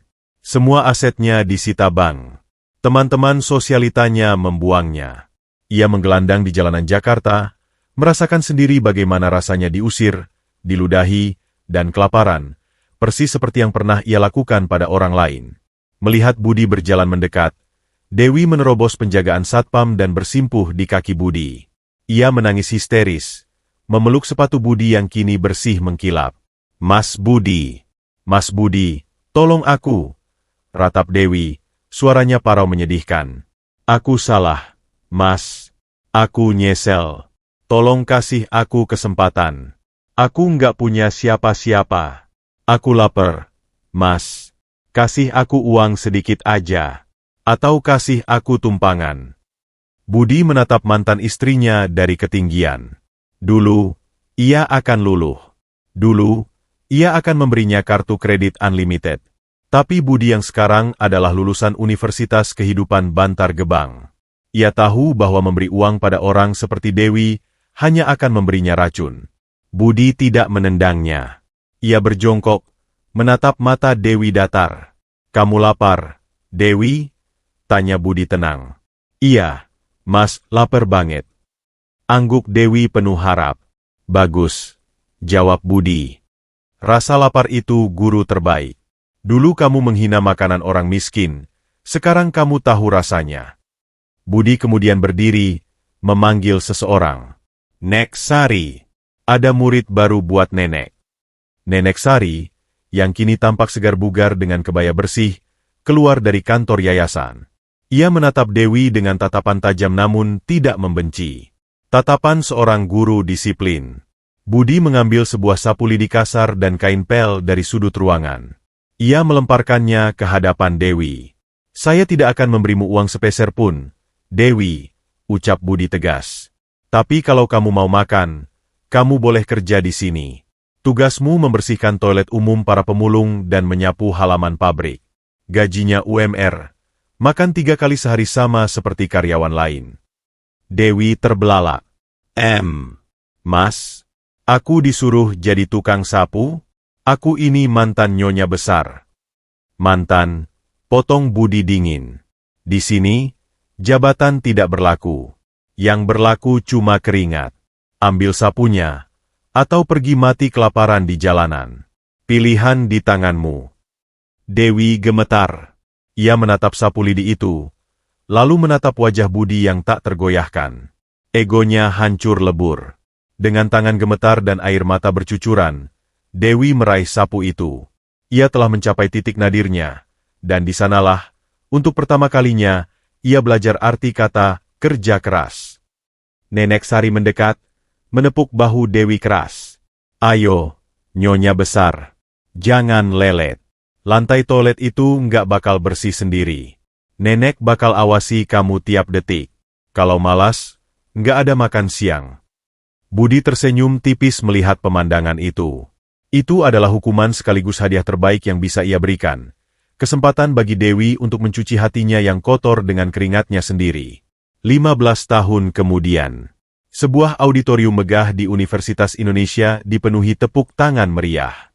Di atas panggung, seorang wisudawati cantik dengan toga cum laude sedang memberikan pidato perpisahan. Namanya Putri Pertiwi Santoso. Gadis kecil yang dulu menyeret karung goni di gunung sampah, kini berdiri tegak sebagai dokter lulusan terbaik.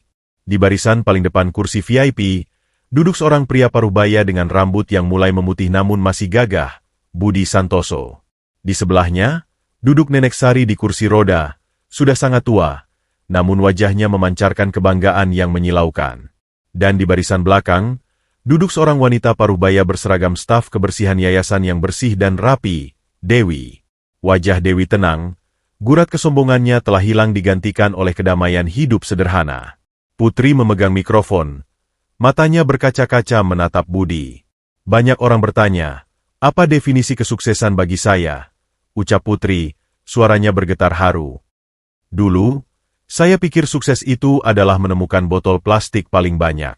Lalu, saya pikir sukses itu punya uang miliaran seperti ayah saya. Putri memberi jeda, menatap Budi lekat-lekat. Tapi ayah saya mengajarkan hal lain.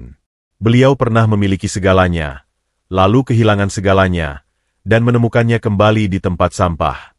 Beliau mengajarkan saya bahwa kita tidak dinilai dari jam tangan emas yang melingkar di tangan kita, tapi dari seberapa banyak tangan yang kita angkat saat mereka jatuh. Kesuksesan sejati adalah ketika kita bisa mengubah sampah menjadi harapan.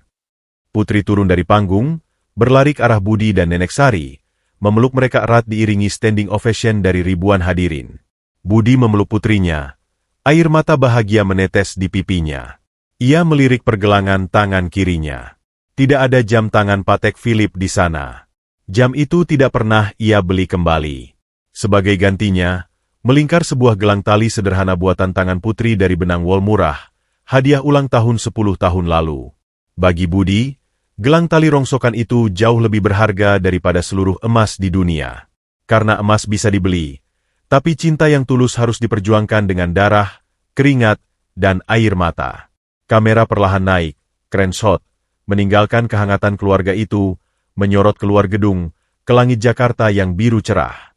Suara narator, Budi, menutup kisah ini dengan lembut. Tuhan kadang menghancurkanmu berkeping-keping, hanya agar Dia bisa menyusunmu kembali menjadi bentuk yang lebih indah.